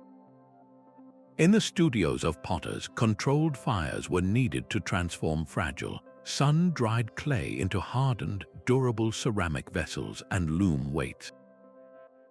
This tool provided the foundational energy for entire industries. Without the reliable, on-demand creation of fire, the advanced metallurgy and craftsmanship that defined their technological prowess would have been impossible. The fire drill was, in essence, the primitive power plant that drove their industrial revolution. Perhaps most fascinatingly, the tomb art sometimes elevates this practical tool into the realm of the sacred. In scenes depicting the dedication of a new temple or the sealing of a royal tomb, we might see a priest figure using a fire drill, not to light a practical forge, but to ignite a ceremonial brazier. This ritual act linked the physical act of creation with profound spiritual significance. Fire was a symbol of purity, transformation, and the enduring presence of the sun god Ra. By using the fire drill to initiate a sacred flame, the Egyptians were symbolically connecting their earthly engineering achievements to divine power. The new structure was not just built, it was consecrated, its creation mythologically echoed by the spark of life brought forth from nothingness. This duality showcases the Egyptian worldview perfectly, where no hard line existed between the functional and the spiritual. A tool for making fire could also be an instrument for communing with the gods. This artistic record has not gone untested. Experimental archaeologists, using these very paintings as their blueprint, have recreated these ancient fire drills with painstaking accuracy. Their experiments have confirmed what the art implies, that with the correct technique, the right materials, and practiced skill, a determined operator can generate a glowing ember in a surprisingly short amount of time. The replicas have also revealed the subtle nuances that aren't immediately obvious in the art: the importance of using a specific, soft, non-resinous wood for the fireboard, and a harder wood for the drill itself to maximize friction. The successful recreations have proven that this was not a clumsy, unreliable method, but a highly efficient and repeatable technology. The fire drill's portrayal, therefore, is a powerful testament to a fundamental truth of ancient innovation. The grandest ambitions, from a gleaming bronze statue to an eternal pyramid, all began with the patient, skillful cultivation of a single, transformative spark. Now we encounter a tool that beautifully shatters the modern idea of single-use objects, revealing an ancient mindset of breathtaking versatility. The loom weight, often depicted in tomb art as a simple, donut-shaped disc of baked clay or stone, appears at first glance to belong exclusively to the domestic sphere of textile production. We see them hanging in neat, vertical rows on the warp-weighted looms used by weavers, their mass tensioning the threads for creating linen cloth. But look closer, and you'll spot these very same objects in the most unexpected of places, on the dusty, chaotic construction site of a pyramid or temple, clutched in the hands of a mason or a rigger. This is where the story gets truly fascinating, because the ancient Egyptians didn't see a loom weight as just a tool for weaving. They saw a precisely calibrated mass that could be repurposed to solve a dozen different problems. This radical adaptability is a masterclass in resourceful thinking, and the tomb artists went out of their way to document it. The key to this cross-functional genius lies in the object's fundamental properties: standardized weight and a convenient hole in the center. In the weaving workshop, a set of loom weights needed to be nearly identical in mass to create even tension across the entire width of the fabric. This meant they were manufactured to a consistent standard, often weighing a specific fraction of a larger unit like the deben. This pre-made precision made them instantly useful in other fields. A builder needing a quick, reliable plumbob didn't necessarily have to fashion a new one from scratch. He could simply grab a spare loom weight, thread a cord through its central hole, and suddenly he had a perfectly serviceable instrument for checking a wall's vertical alignment. The hole also made it ideal for other tasks, like acting as a counterweight on a rope to keep it taut, or even as a makeshift hammer for light tapping jobs. The artwork captures this through brilliant contextual clues. A scene might primarily show the construction of a wall, but there in the corner, amidst the chisels and mallets, sits a distinctive ceramic disc that any contemporary viewer would instantly recognize as a loom weight, silently telling its story of secondary use. This practice speaks to a deeply ingrained cultural value of efficiency and waste-not thinking. In a world where resources, especially metal, were costly and time-consuming to produce, every object had maximum potential value. A tool wasn't defined by its first job, but by its physical properties and what those properties could achieve. This mindset created a kind of integrated tool economy, where the surplus from one industry could seamlessly supply the needs of another. The linen produced on the looms was essential for clothing, sails, and burial wrappings, making weaving a vital industry. That industry, in turn, produced these perfectly weighted ceramic discs as a byproduct of its own process, which then became a ready-made resource for the construction industry. This circular flow of materials and tools reduced waste, saved time, and fostered a culture of ingenious problem-solving where the solution to an engineering challenge might already be present in a nearby basket of textile supplies. Ultimately, the humble loom weight teaches us a profound lesson about how we view technology, both ancient and modern. We often categorize tools into neat, separate boxes. This is for building, this is for weaving, this is for farming. The ancient Egyptians, as shown through these thoughtful depictions, saw a more fluid and interconnected world. They understood that the principles of physics, gravity, tension, mass were universal. An object that expertly managed tension on a loom could just as expertly manage it on a building site. By honoring this simple, multi-purpose disc in their tomb art, they left behind a powerful message. True innovation isn't just about inventing new tools, but about perceiving the hidden potential in the objects already around us, weaving together different disciplines to create a stronger, more efficient, and brilliantly resourceful society. Now we turn our attention to a tool that represents a true pinnacle of ancient precision engineering, the stone borer. This isn't a tool of brute force, but one of exquisite subtlety and almost surgical accuracy. In the tomb art, it appears as a long, tubular drill, often made of copper, and its purpose was as ingenious as its design, to extract perfect cylindrical cores from the heart of solid stone. Imagine the scene: a craftsman, perhaps seated at a bench, patiently rotating this hollow tube over a block of granite or basalt. This wasn't about breaking the stone, it was about coaxing a perfect cylinder from it, a process that required an almost unbelievable level of control and understanding. The very existence of these depictions forces us to completely recalibrate our perception of ancient capabilities, moving them from mere builders to masterful subtractive manufacturers.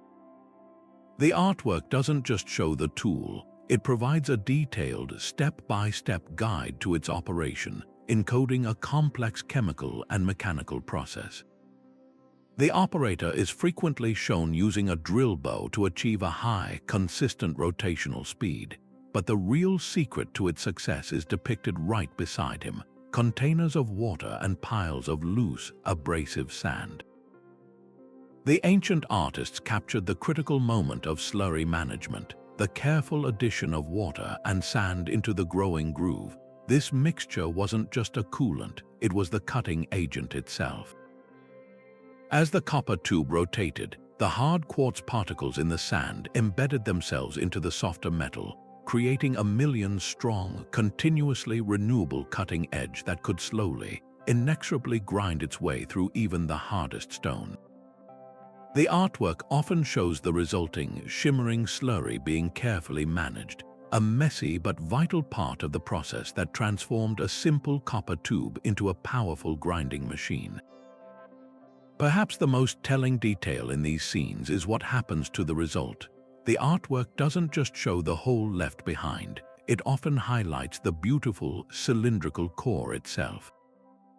Sometimes these perfect stone cylinders are shown being used as architectural elements, as decorative inlays, or even as the cores for columns. In other instances, they are the starting point for creating stunning stone vessels, smooth, elegant bowls and jars carved from a single piece of rock. This is where we see a truly sophisticated circular economy mindset encoded into the art. Nothing was wasted. The act of drilling a hole didn't just create a void, it produced a valuable new resource. The tomb paintings are teaching that every action in the workshop should have a dual yield, maximizing output and minimizing waste. This wasn't just efficient, it was a deeply sustainable approach to resource management that modern industries are still striving to emulate. The true measure of this tool's sophistication, however, has been revealed through modern experimentation.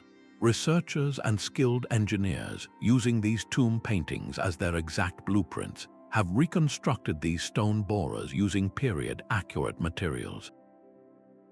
The results have been nothing short of astounding. With a copper tube, some quartz, sand, and water, a team can indeed core a hole through a block of granite.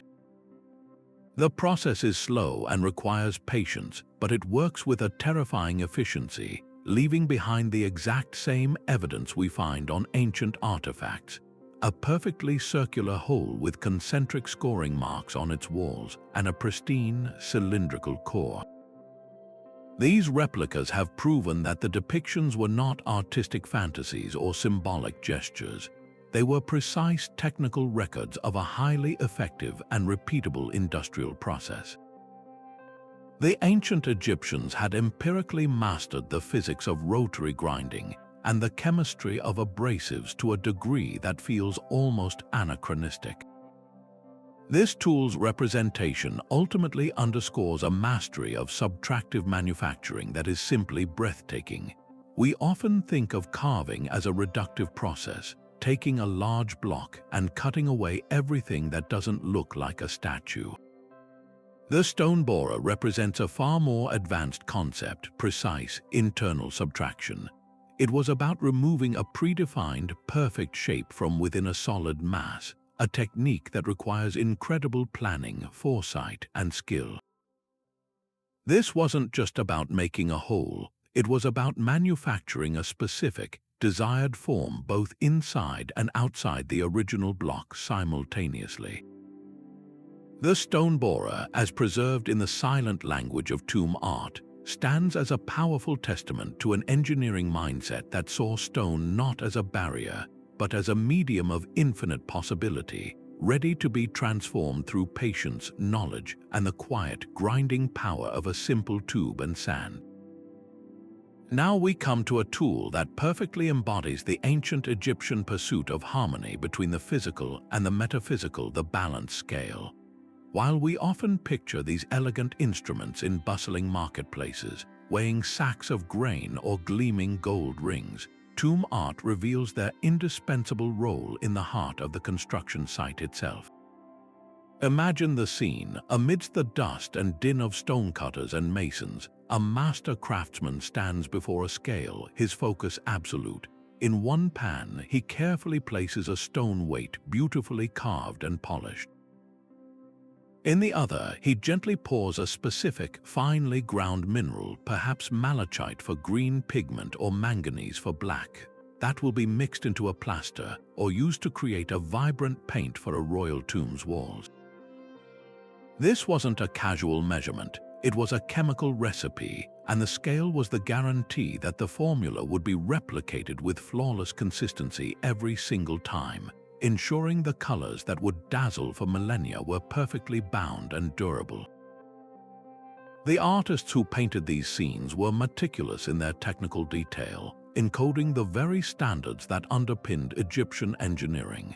They didn't just sketch a generic scale, they illustrated the fine adjustments being made. We see the subtle shifting of counterweights along the beam to achieve that perfect, trembling equilibrium, a moment of absolute truth where the two pans hang in perfect symmetry. The weights themselves are depicted with specific shapes, often in the form of animals like hippos or bulls, or as simple geometric domes, and these forms were not arbitrary.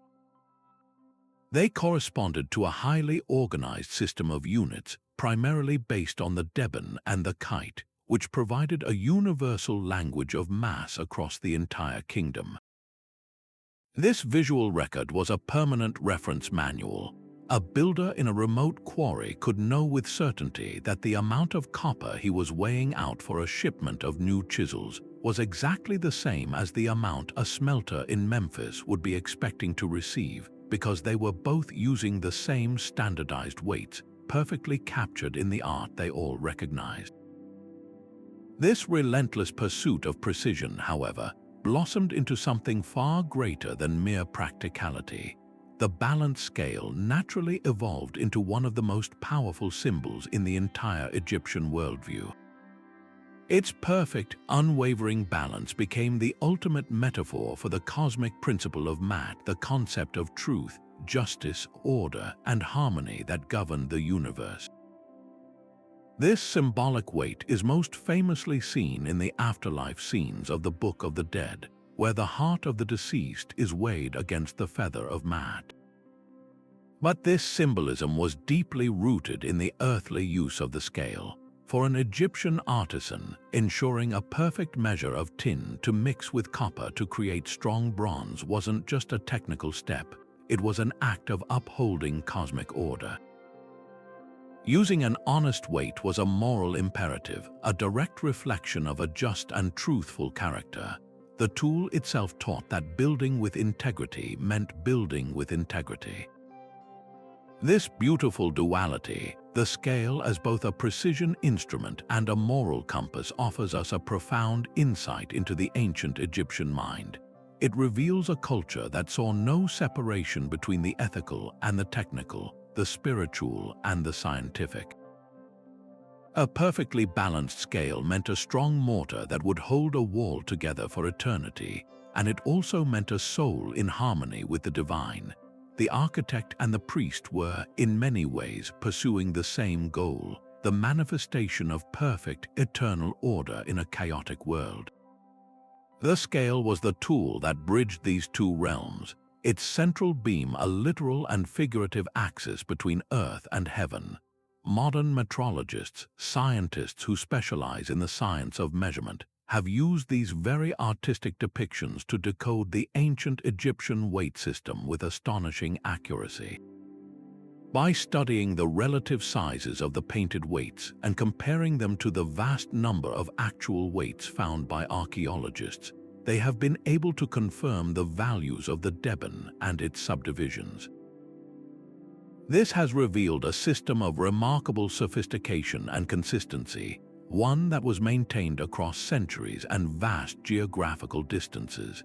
This wasn't a loose collection of rough measures. It was a tightly controlled metrology that allowed for the complex logistical operations behind massive state projects.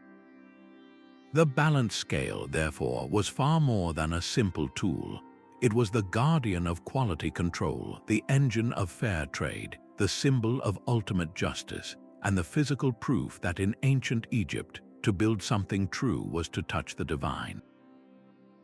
Now we move from the solidity of stone and wood to the very element that gave them form, the transformative power of controlled fire, mastered through one of history's most underrated innovations, the bellows. In the vibrant workshop scenes that adorn the tombs of officials and craftsmen, we don't just see the finished products of metalworking, we are invited into the fiery, dynamic heart of the process itself. Here, the bellows take center stage, depicted not as simple background elements but as the vital organs of the forge. the tools that literally breathed life into the entire technological ecosystem of ancient Egypt. These aren't the later European box bellows we might imagine. They are most often shown as pairs of sturdy leather bags, perhaps made from goat or ox hide, each with a wooden frame and a nozzle expertly aimed into the heart of a furnace. An operator, often seated, is captured in a moment of intense, rhythmic motion, pressing down on one bag with his hands or feet to force a concentrated stream of air into the fire, while the other bag refills itself, ensuring a continuous, pulsating flow of oxygen.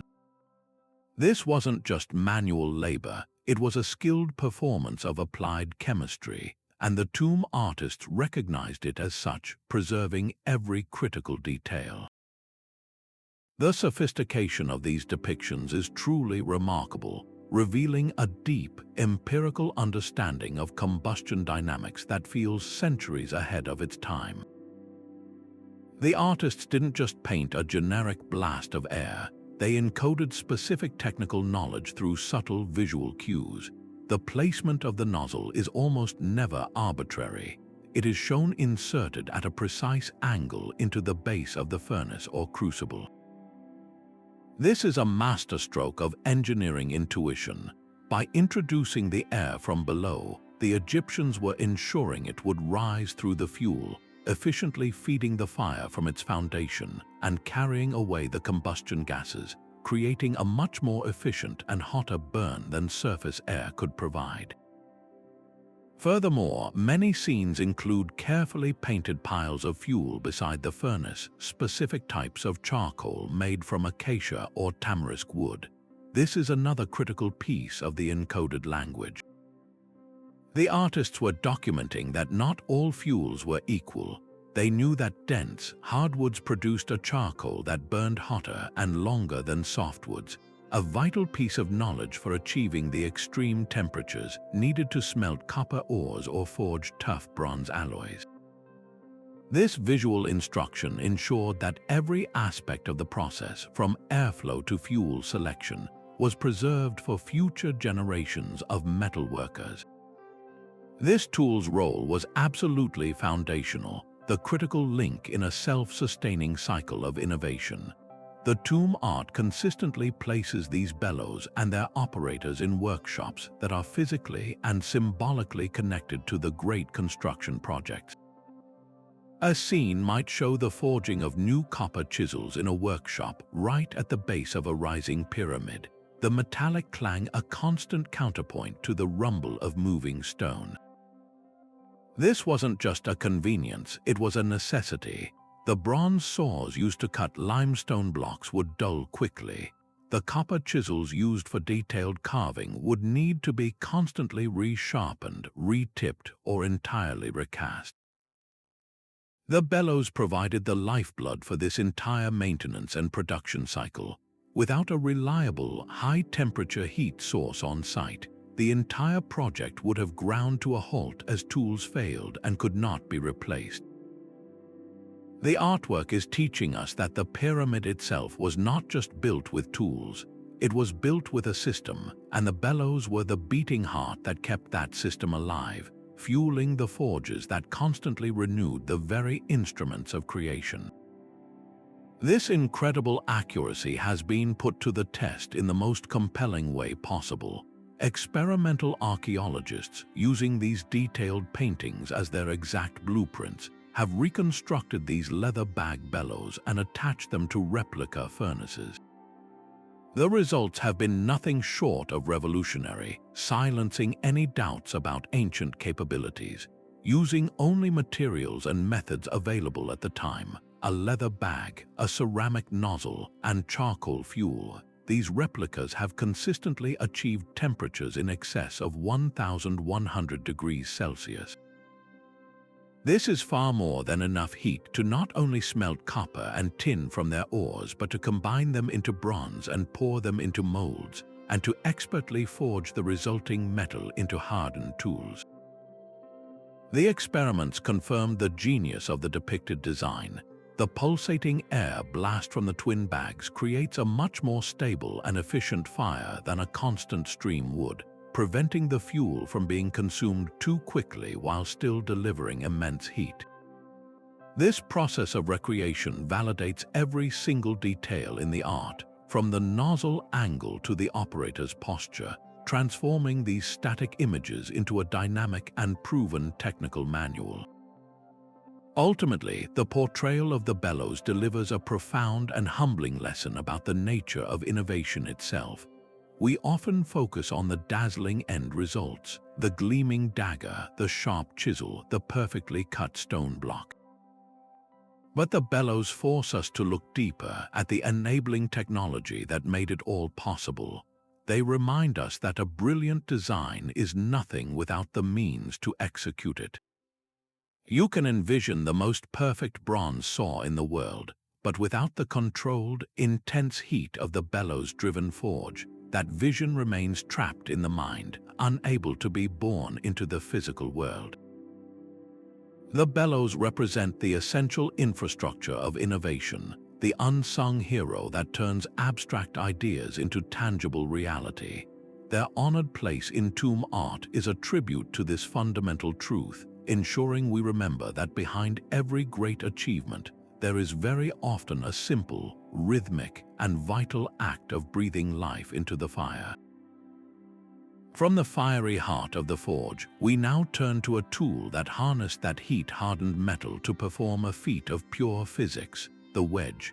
If the bellows were about creating the energy, the wedge was about focusing it with devastating precision. In the sprawling quarry scenes that cover the tomb walls, we don't just see workers randomly hammering at rock faces. We witness a carefully orchestrated operation of geological surgery, and at its center is this simple, tapered piece of wood or bronze. The artwork captures the critical moment of insertion, showing laborers carefully positioning these angled tools into pre-existing fissures in the bedrock, their mallets poised to strike. This wasn't a blind, brute force attack on the stone. It was a brilliant exploitation of its natural weaknesses, a partnership with the very geology they sought to master, and the artists documented this intelligent process with the clarity of a technical manual. The true genius encoded in these images lies in the meticulous depiction of technique. The tomb painters didn't just show one wedge, they almost always show them in sets, arranged in a precise, sequential pattern along a fracture line. This visual instruction is a masterclass in applied force. Striking a single wedge might just embed it deeper without splitting the rock, but by driving in a series of wedges one after the other, the workers were creating a cumulative, expanding force along the entire planned fracture line. The art often shows the mallet striking in a specific order, a visual lesson in how to propagate a crack through the stone in a controlled and predictable way. This ensured the block would break free along the desired plane, yielding a usable piece of stone instead of a pile of worthless rubble. Furthermore, the spacing between the wedges is consistently depicted, encoding the optimal distance for the most effective transfer of energy. This knowledge, gained through generations of hard-won experience, was the difference between a successful quarrying operation and a catastrophic, wasteful failure. But the wedge's role extended far beyond the initial extraction. In the crowded, chaotic space of the construction site itself, the tomb art shows us another, more delicate application of this powerful principle. Here, the wedge transforms from a tool of division into an instrument of exquisite adjustment. We see teams of workers using smaller, finer wedges to make micro-adjustments to the positioning of massive multi-ton blocks that were already in place. A block might be resting on its support just a finger's width out of perfect alignment. Instead of trying to lift the entire colossal weight again, a worker could carefully tap a series of small wedges under one corner. With each gentle tap, the immense weight of the stone itself would work with the wedge, converting that small horizontal tap into a powerful vertical lifting force, raising the corner just enough to allow for the final, perfect adjustment.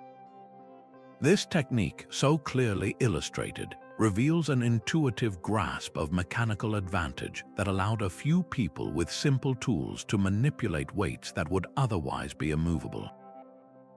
This incredible effectiveness isn't just an artistic claim. It's been proven in the modern day.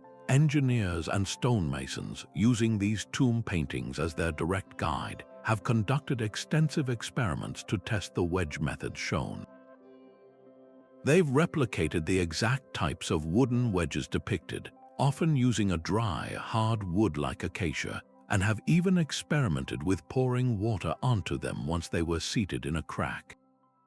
As the wood absorbed the water, it would swell, generating a steady, immense, and continuous pressure that could slowly and silently split a giant block of granite over hours or even days, a method that required no constant hammering at all.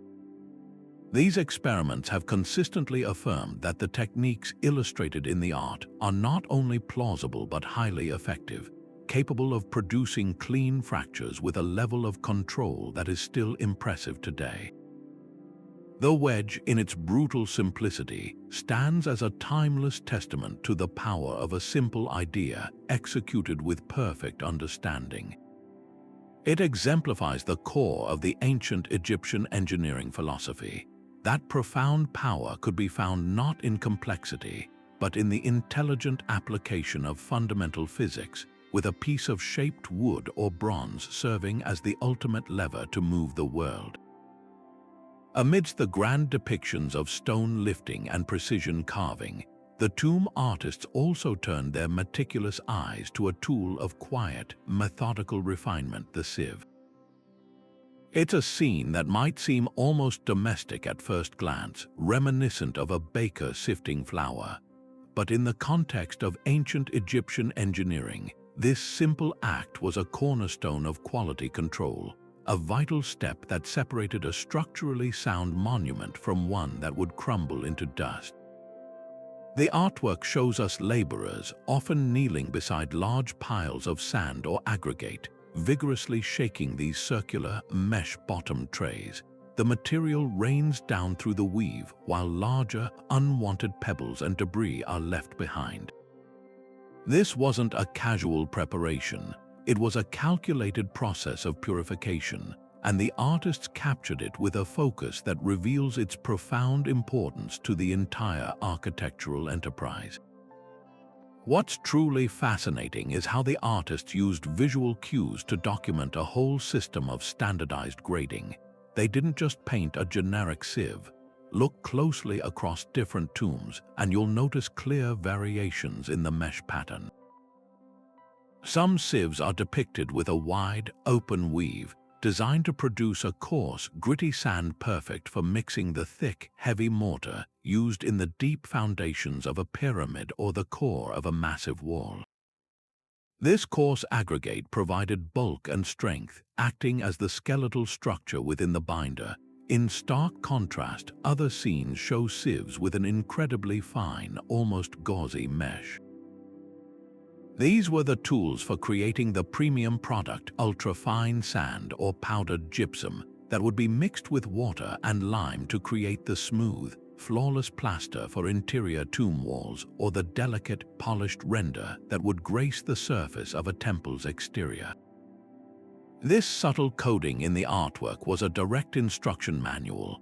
It taught which grade of material was required for which specific application, ensuring that a worker preparing mortar for a cosmetic surface coat wouldn't accidentally use the rough, lumpy sand meant for the foundations, a mistake that could lead to cracking, poor adhesion, and eventual failure.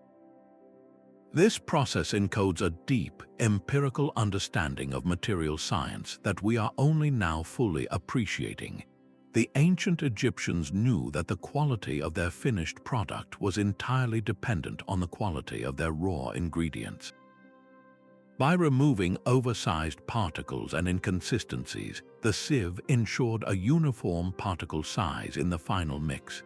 This uniformity was the secret to durability. In a mortar mix, consistent sand particles bind with the lime or gypsum paste more evenly, creating a denser, less porous matrix that is far more resistant to water infiltration, freeze-thaw cycles, and the relentless stress of bearing immense weight over centuries. A poorly sorted, lumpy sand would create weak points and air pockets, becoming the Achilles heel of an otherwise perfect wall. The tomb art, in preserving this sifting process, is preserving the recipe for longevity itself. It shouts a lesson that resonates through the ages. Greatness is not compromised in a single moment of collapse, but is built minute by minute through 1,000 acts of meticulous care. The Sieve story is also one of beautiful cross-disciplinary thinking. While we most often see it in agricultural scenes, separating grain from chaff to produce the bread that fed the nation, its presence on the construction site is a powerful reminder of the interconnectedness of Egyptian society. The same tool that ensured a family's daily bread also ensured the eternal home of a pharaoh's spirit. This wasn't just a matter of reusing a convenient object, it represents a shared knowledge base. The understanding of separation and purification gained from generations of farming was directly applied to the science of building. The artistic decision to depict the sieve in both contexts reinforces this idea, showing that innovation wasn't siloed into separate trades. A lesson learned in the field could elevate the craft of the builder, and a technique perfected in the quarry could improve the yield of the harvest. This flow of knowledge across different aspects of life created a culture of holistic problem-solving. Ultimately, the humble sieve teaches us a profound truth about the nature of ancient Egyptian achievement. We stand in awe of the massive blocks and the soaring heights, but the real magic often happened on the ground, in the preparation. The sieve represents the critical, often invisible, work that happens before the grand gesture, the patient, painstaking effort that makes the gesture possible. Its honored place in tomb art ensures that this lesson in quality control, this respect for the integrity of materials, and this unwavering attention to the smallest detail would never be forgotten. It reminds us that the true foundation of a pyramid is not just its stone base, but the consistent quality of the mortar that holds it together, and the simple, woven tray that made that consistency possible. But to truly grasp the lamp's importance, we have to step away from our modern world of instant, brilliant electric light and into the profound, enveloping darkness of an unfinished royal tomb. Deep beneath the bedrock of the Valley of the Kings, far from any shaft of sunlight, the only thing separating a craftsman from absolute blackness was the fragile, flickering flame of a simple clay lamp. In this context, the lamp wasn't just a convenience, it was the absolute enabler of everything else. Without its unwavering light, the intricate hieroglyphs couldn't be carved, the vivid paintings couldn't be applied, and the precise alignment of a sarcophagus in its burial chamber would be impossible. The tomb art captures this intimate relationship between the creator and his light source, showing artisans holding their lamps inches from the wall, their faces etched with concentration, their world shrunk to the small circle of illumination where eternity was being patiently crafted. The artists were meticulous in recording not just the lamp's presence, but its sophisticated design evolution, encoding critical lessons in ergonomics and efficiency. We don't see just one type of lamp, we see a variety of forms, each tailored for a specific need. Some are simple, open dishes, little more than a wick floating in oil. But others are far more advanced, shown with distinct, pinched spouts that neatly hold the wick in place, controlling the flame's size and reducing smoke, a direct visual lesson in improving air quality and fuel efficiency in a confined space. Even more impressive are the lamps depicted with flat bases or built-in handles, A flat base might seem trivial, but in a dark tomb littered with tools and stone chips, it was a vital safety feature, preventing a catastrophic spill of burning oil. A handle allowed the worker to carry the lamp easily or hook it onto a protrusion in the wall, freeing both hands for delicate work. These aren't decorative features, they are the hard-won results of practical experience, design refinements that made the difference between a productive work session and a dangerous, frustrating ordeal. This practical function blossoms into something far richer when we consider the lamp's powerful symbolic weight. In a culture that revered the sun god Ra as the ultimate source of life and power, artificial light naturally took on a profound metaphysical significance. The lamp's flame was a tiny, manageable piece of the sun itself, a sacred force brought into the darkness to hold chaos at bay.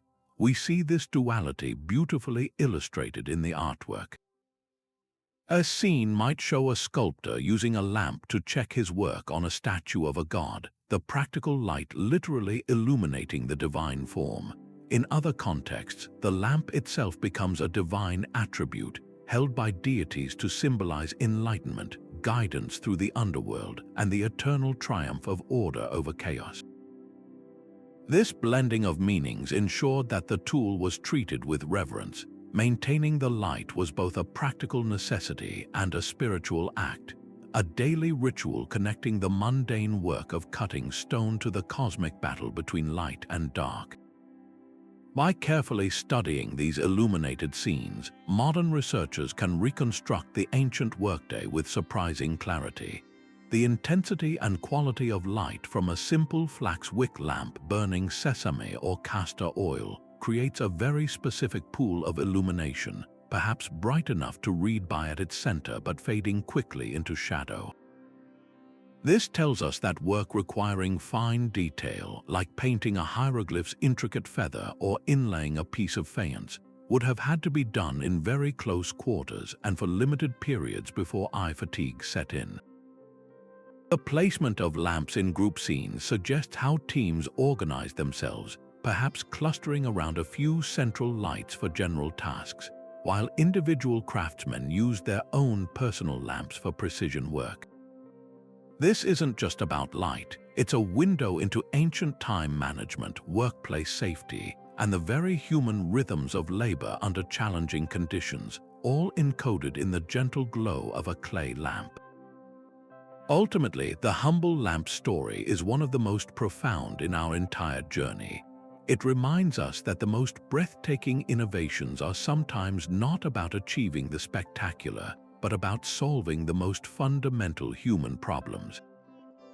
Before the genius of the pyramid slope could be conceived, before the perfect angle of a drill bit could be calculated, someone first had to solve the simple, essential problem of how to see. The lamp was the key that unlocked the potential of every other tool. It represents the ingenuity that meets a basic need with elegance and purpose, proving that the drive to push back the darkness, both literal and metaphorical, is one of the most powerful catalysts for innovation there is. And now we arrive at the final, transformative touch, the moment when rough, unfinished surfaces are perfected into the breathtakingly smooth walls that define ancient Egyptian architecture. The mason's float, a seemingly simple flat board, emerges in tomb art as the instrument of this magical transition, the key that turned functional construction into enduring art.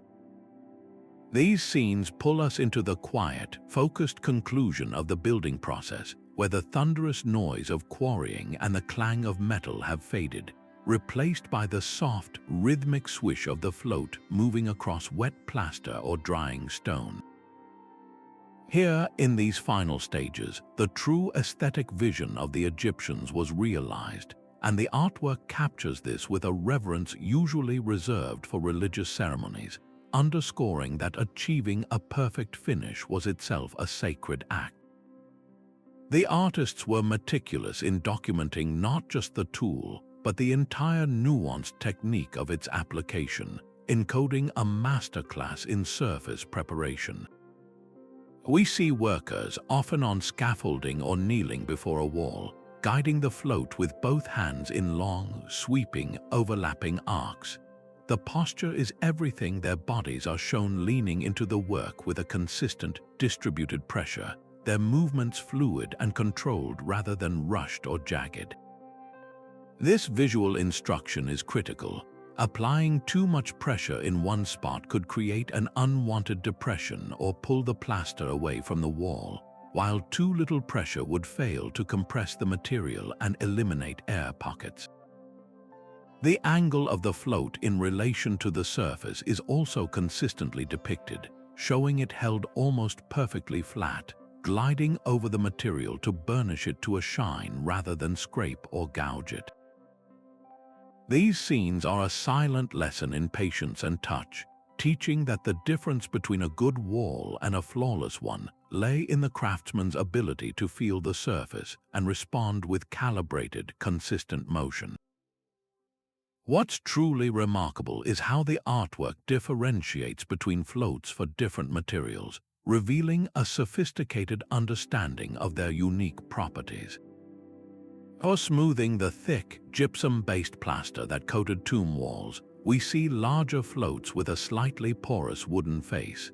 This type of wood would have helped to evenly distribute moisture and gently trowel the plaster to a uniform finish without sticking or tearing. In other scenes, perhaps showing the final polishing of a limestone block for a temple facade, the float is depicted as a smaller, denser tool, possibly made of a hard, smooth stone like basalt or even a piece of polished hardwood. This float wasn't for applying material, but for compacting and glazing the very surface of the stone itself, friction burnishing it to achieve that iconic, sleek, almost marble-like finish that has survived millennia. This distinction in the art is a vital piece of the encoded language, ensuring the right tool was used for the right surface to achieve the perfect result. This incredible accuracy has been confirmed through the hands-on work of experimental archaeologists. Using these detailed paintings as their direct blueprint, they have recreated these ancient floats using period-appropriate materials. The results are astonishing. A simple flat board of acacia wood, its working face smoothed and slightly worn, proves to be incredibly effective at finishing plaster, leaving a perfectly even surface that is both aesthetically pleasing and more resistant to cracking. Similarly, a handheld river cobble with a naturally polished face can, with patience and skill, burnish a limestone surface to a gentle sheen. These replications validate every detail in the artwork, from the tool's form to the worker's posture. They transform the static images into a dynamic tutorial, proving that the depictions were precise records of highly effective techniques. Ultimately, the mason's float represents the pinnacle of the ancient Egyptian philosophy of building for eternity.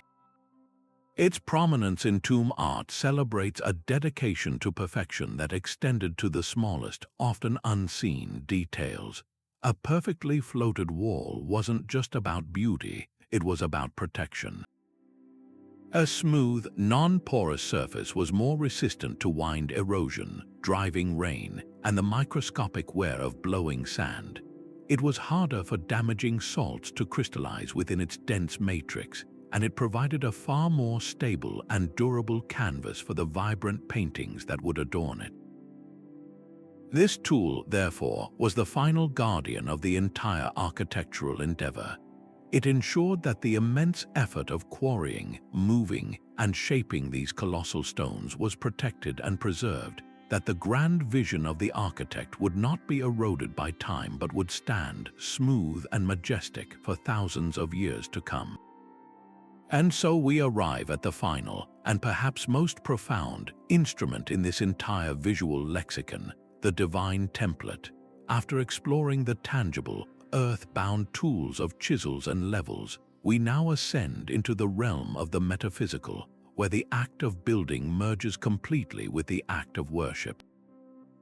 In these captivating scenes, we no longer see human craftsmen, but rather deities and high priests themselves, holding not tools of labor, but sacred, geometric patterns, intricate shapes that look like oversized gauges or stencils, often adorned with hieroglyphs and symbolic animals. This is the ultimate expression of the Egyptian worldview, a moment where the blueprint for a temple or a tomb is not drawn on papyrus, but is revealed by the gods, making the architect's ruler a divine instrument and the construction site a place of religious ceremony.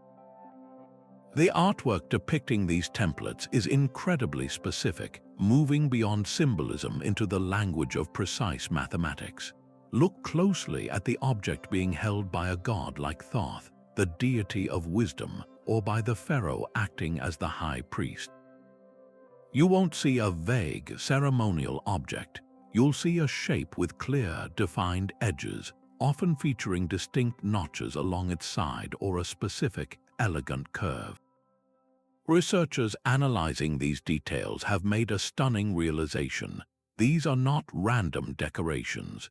They correspond to exact mathematical ratios, most famously the golden section, a proportion of roughly 1 to 1.618 that has been celebrated for millennia for its innate sense of harmony and balance. This ratio wasn't just considered aesthetically pleasing. The Egyptians believed it reflected the very fabric of the cosmos, a divine order they called Mat. By using a template that encoded this ratio, they were ensuring that a temple's proportions would resonate with this universal harmony, making the structure spiritually potent and, they believed, physically stable and eternal. The art is showing us that the perfect angle of a pyramid's slope or the exact width of a temple's hall wasn't an engineering afterthought, it was a theological imperative, literally handed down from the heavens. This beautiful convergence of faith and function had a direct practical impact on the ground. The scenes show these divine templates being used in very specific ritual acts. We see them being employed to ceremonially lay out the foundation of a new temple, a process known as the stretching of the cord ceremony, where the alignment of the entire structure was set according to the stars, particularly the circumpolar stars that never set, symbolizing eternity. The template provided the sacred standard for all the measurements that would follow. This wasn't a one-time ceremony forgotten after the groundbreaking. It established the inviolable standard that every foreman and mason on the site would work to for the duration of the project, which could span decades. The divine template, therefore, was the ultimate source of quality control.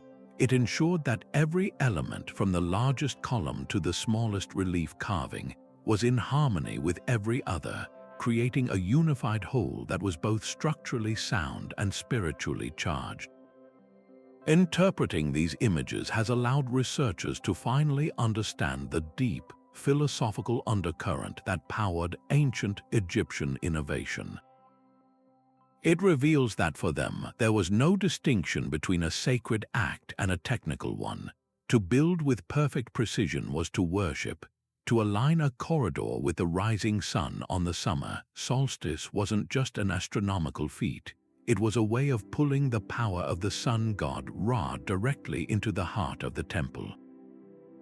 The divine template symbolizes this entire mindset. It teaches us that their engineering language was never just a collection of practical instructions for using tools. It was a holistic system of knowledge that connected the swing of a mallet to the motion of the stars and the proportion of a room to the balance of the human soul. The portrayal of this tool brings our journey full circle, revealing that the forgotten language hidden in tomb art was, at its core, a sacred language, one that sought to build eternity itself, not just with stone and mortar, but with geometry, astronomy, and an unwavering faith in the order of the universe. So when we step back and look at all 27 of these tools together, a breathtakingly sophisticated picture comes into focus. This wasn't just a random collection of useful images, it was a fully formed, cohesive engineering language. Think of it like this: if each individual tool the angle of a chisel, the set of a saw's teeth, the knot on a measuring cord was a single word, then the entire tomb wall was a detailed technical manual, a complete sentence, or even a paragraph of instruction. This visual lexicon provided a universal standard that could be understood by any trained craftsman, from the stone quarries of Aswan to the royal workshops in Memphis, regardless of whether they could read a single hieroglyph. It transcended spoken language and local dialects, creating a silent, enduring means of communication that ensured a plumbob in Thebes meant exactly the same thing as a plumbob 500 miles down the Nile. This language operated on a foundation of ruthless consistency and standardization. The artists didn't have free rein to paint a mallet or a drill bow however they wished. They followed a strict set of visual rules: the shape of an adze blade, the proportion of a square levels frame, the way a worker's hands gripped a tool. These elements were rendered with such uniformity across different tombs and dynasties that they formed a shared vocabulary. This consistency meant that a young apprentice could look at a wall painting in a Saqqara tomb and instantly recognize not just what a tool was, but also its specific variant, its proper function, and even the correct posture for its most effective and safe use. It was a system designed for flawless knowledge transfer, eliminating ambiguity and ensuring that the hard-won engineering principles of one generation were perfectly inherited by the next. But the true genius of this system lies in what experts call its syntax, the rules for how these tool words were combined to form more complex sentences.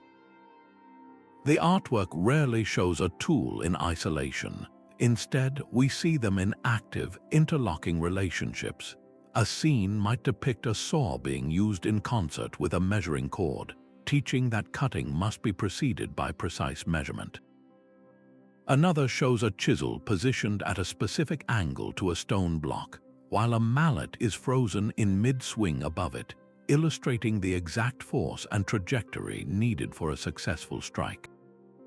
These interactions are the grammar of the language. They don't just show what the tools are, they show how they work together, creating step-by-step procedural knowledge. This visual syntax encoded everything from best practices and workflow sequences to crucial safety protocols, like the proper handling of heavy loads or the management of dangerous materials, effectively creating a timeless, picture-based safety manual. This encoded language wasn't meant to be static or frozen in the past. One of its most powerful functions was to foster a culture of continuous improvement and adaptation. When a master craftsman developed a better way to haft an axe head for more power, or discovered a more effective abrasive to use with a drill tube, that innovation could be captured and shared by subtly updating its depiction in the tomb art. The visual language became a living repository for technological progress, a way to disseminate upgrades and refinements across the entire kingdom without needing to recall a single papyrus scroll.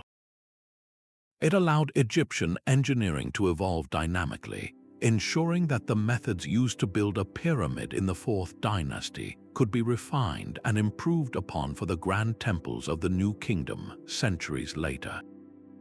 Ultimately, decoding this forgotten language does more than just illuminate the astonishing capabilities of the ancient Egyptians.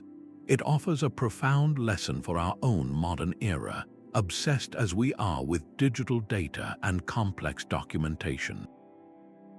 They achieved one of the most successful feats of knowledge preservation in human history, using a system that was incredibly durable, universally accessible, and independent of complex technology or literacy.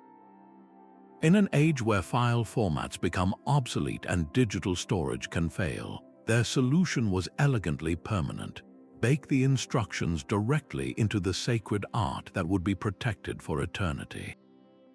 It challenges us to think about how we preserve our own most critical knowledge, reminding us that sometimes the most advanced solution is not the most complex, but the most resilient and intuitively understood. Their silent language of stone and pigment ensured that the master builder's whispers would echo for millennia, and in hearing them now, we rediscover not just their tools, but the brilliant mind that knew how to make them speak across the ages.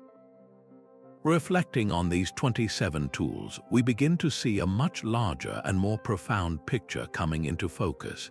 This was never just a random collection of useful objects painted on a wall. It was a complete and fully formed engineering language, a sophisticated system of visual communication that connected the entire civilization.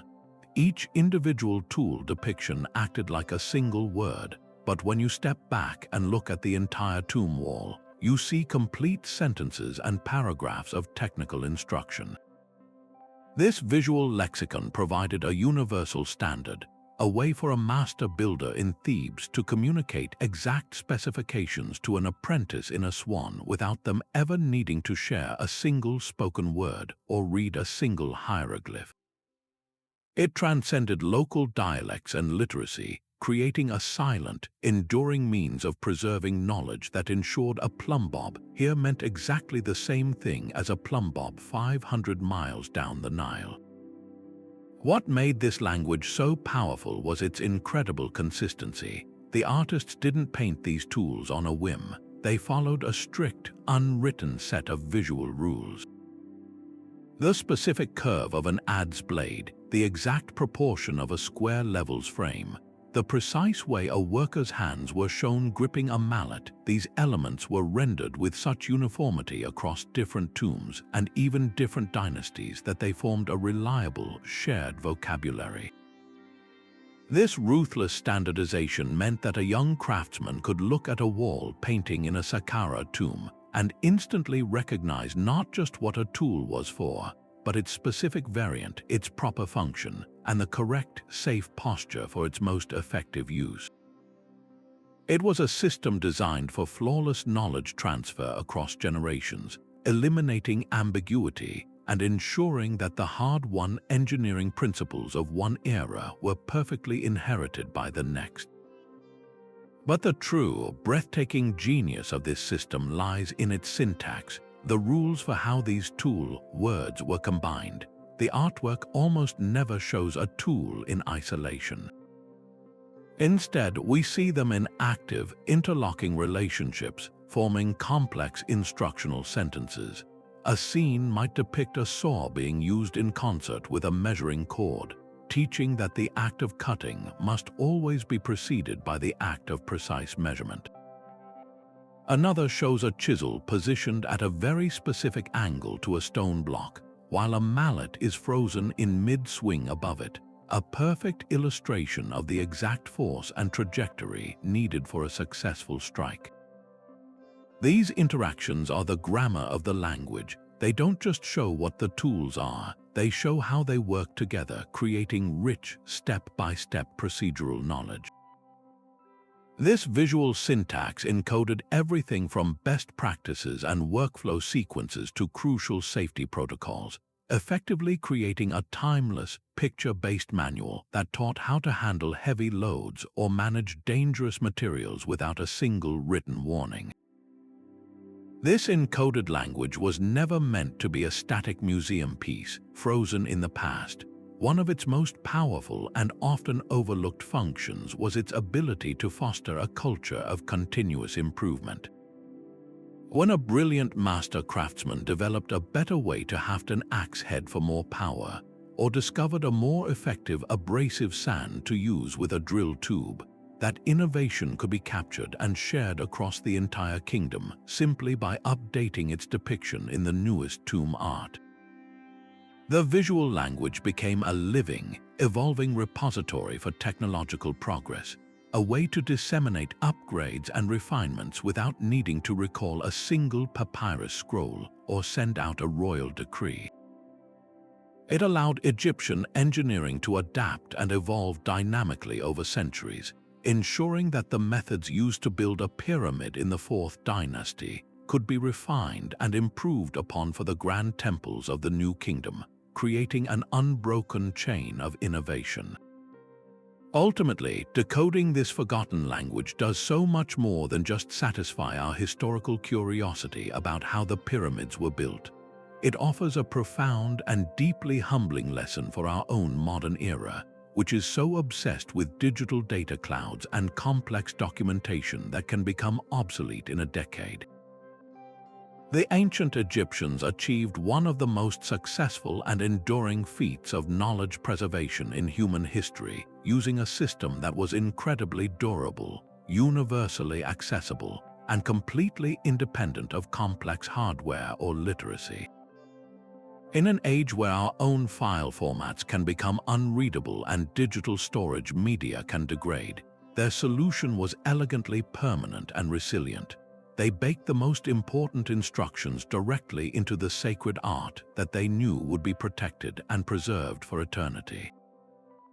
It challenges us to think critically about how we preserve our own most critical knowledge for future generations, reminding us that sometimes the most advanced solution is not the most complex, but the most intuitive and the most lasting.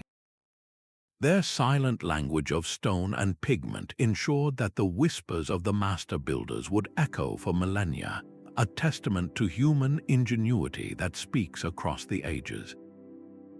As we continue to uncover these secrets, let us carry forward not just an admiration for their monuments, but the very spirit that built them, a spirit of meticulous attention to detail, of collaborative problem solving, and of a deep, abiding respect for preserving wisdom for those who will come after us. This journey into the past is ultimately an invitation to look more carefully at the world around us, to consider what hidden languages and systems of knowledge we might be overlooking in our own time. We would love to hear which of these 27 tools fascinated you the most. Was it the simple genius of the water level, the transformative power of the bellows, or the sacred geometry of the divine template? Share your thoughts in the comments below, and if you enjoyed this journey into history's hidden narratives, be sure to subscribe so you don't miss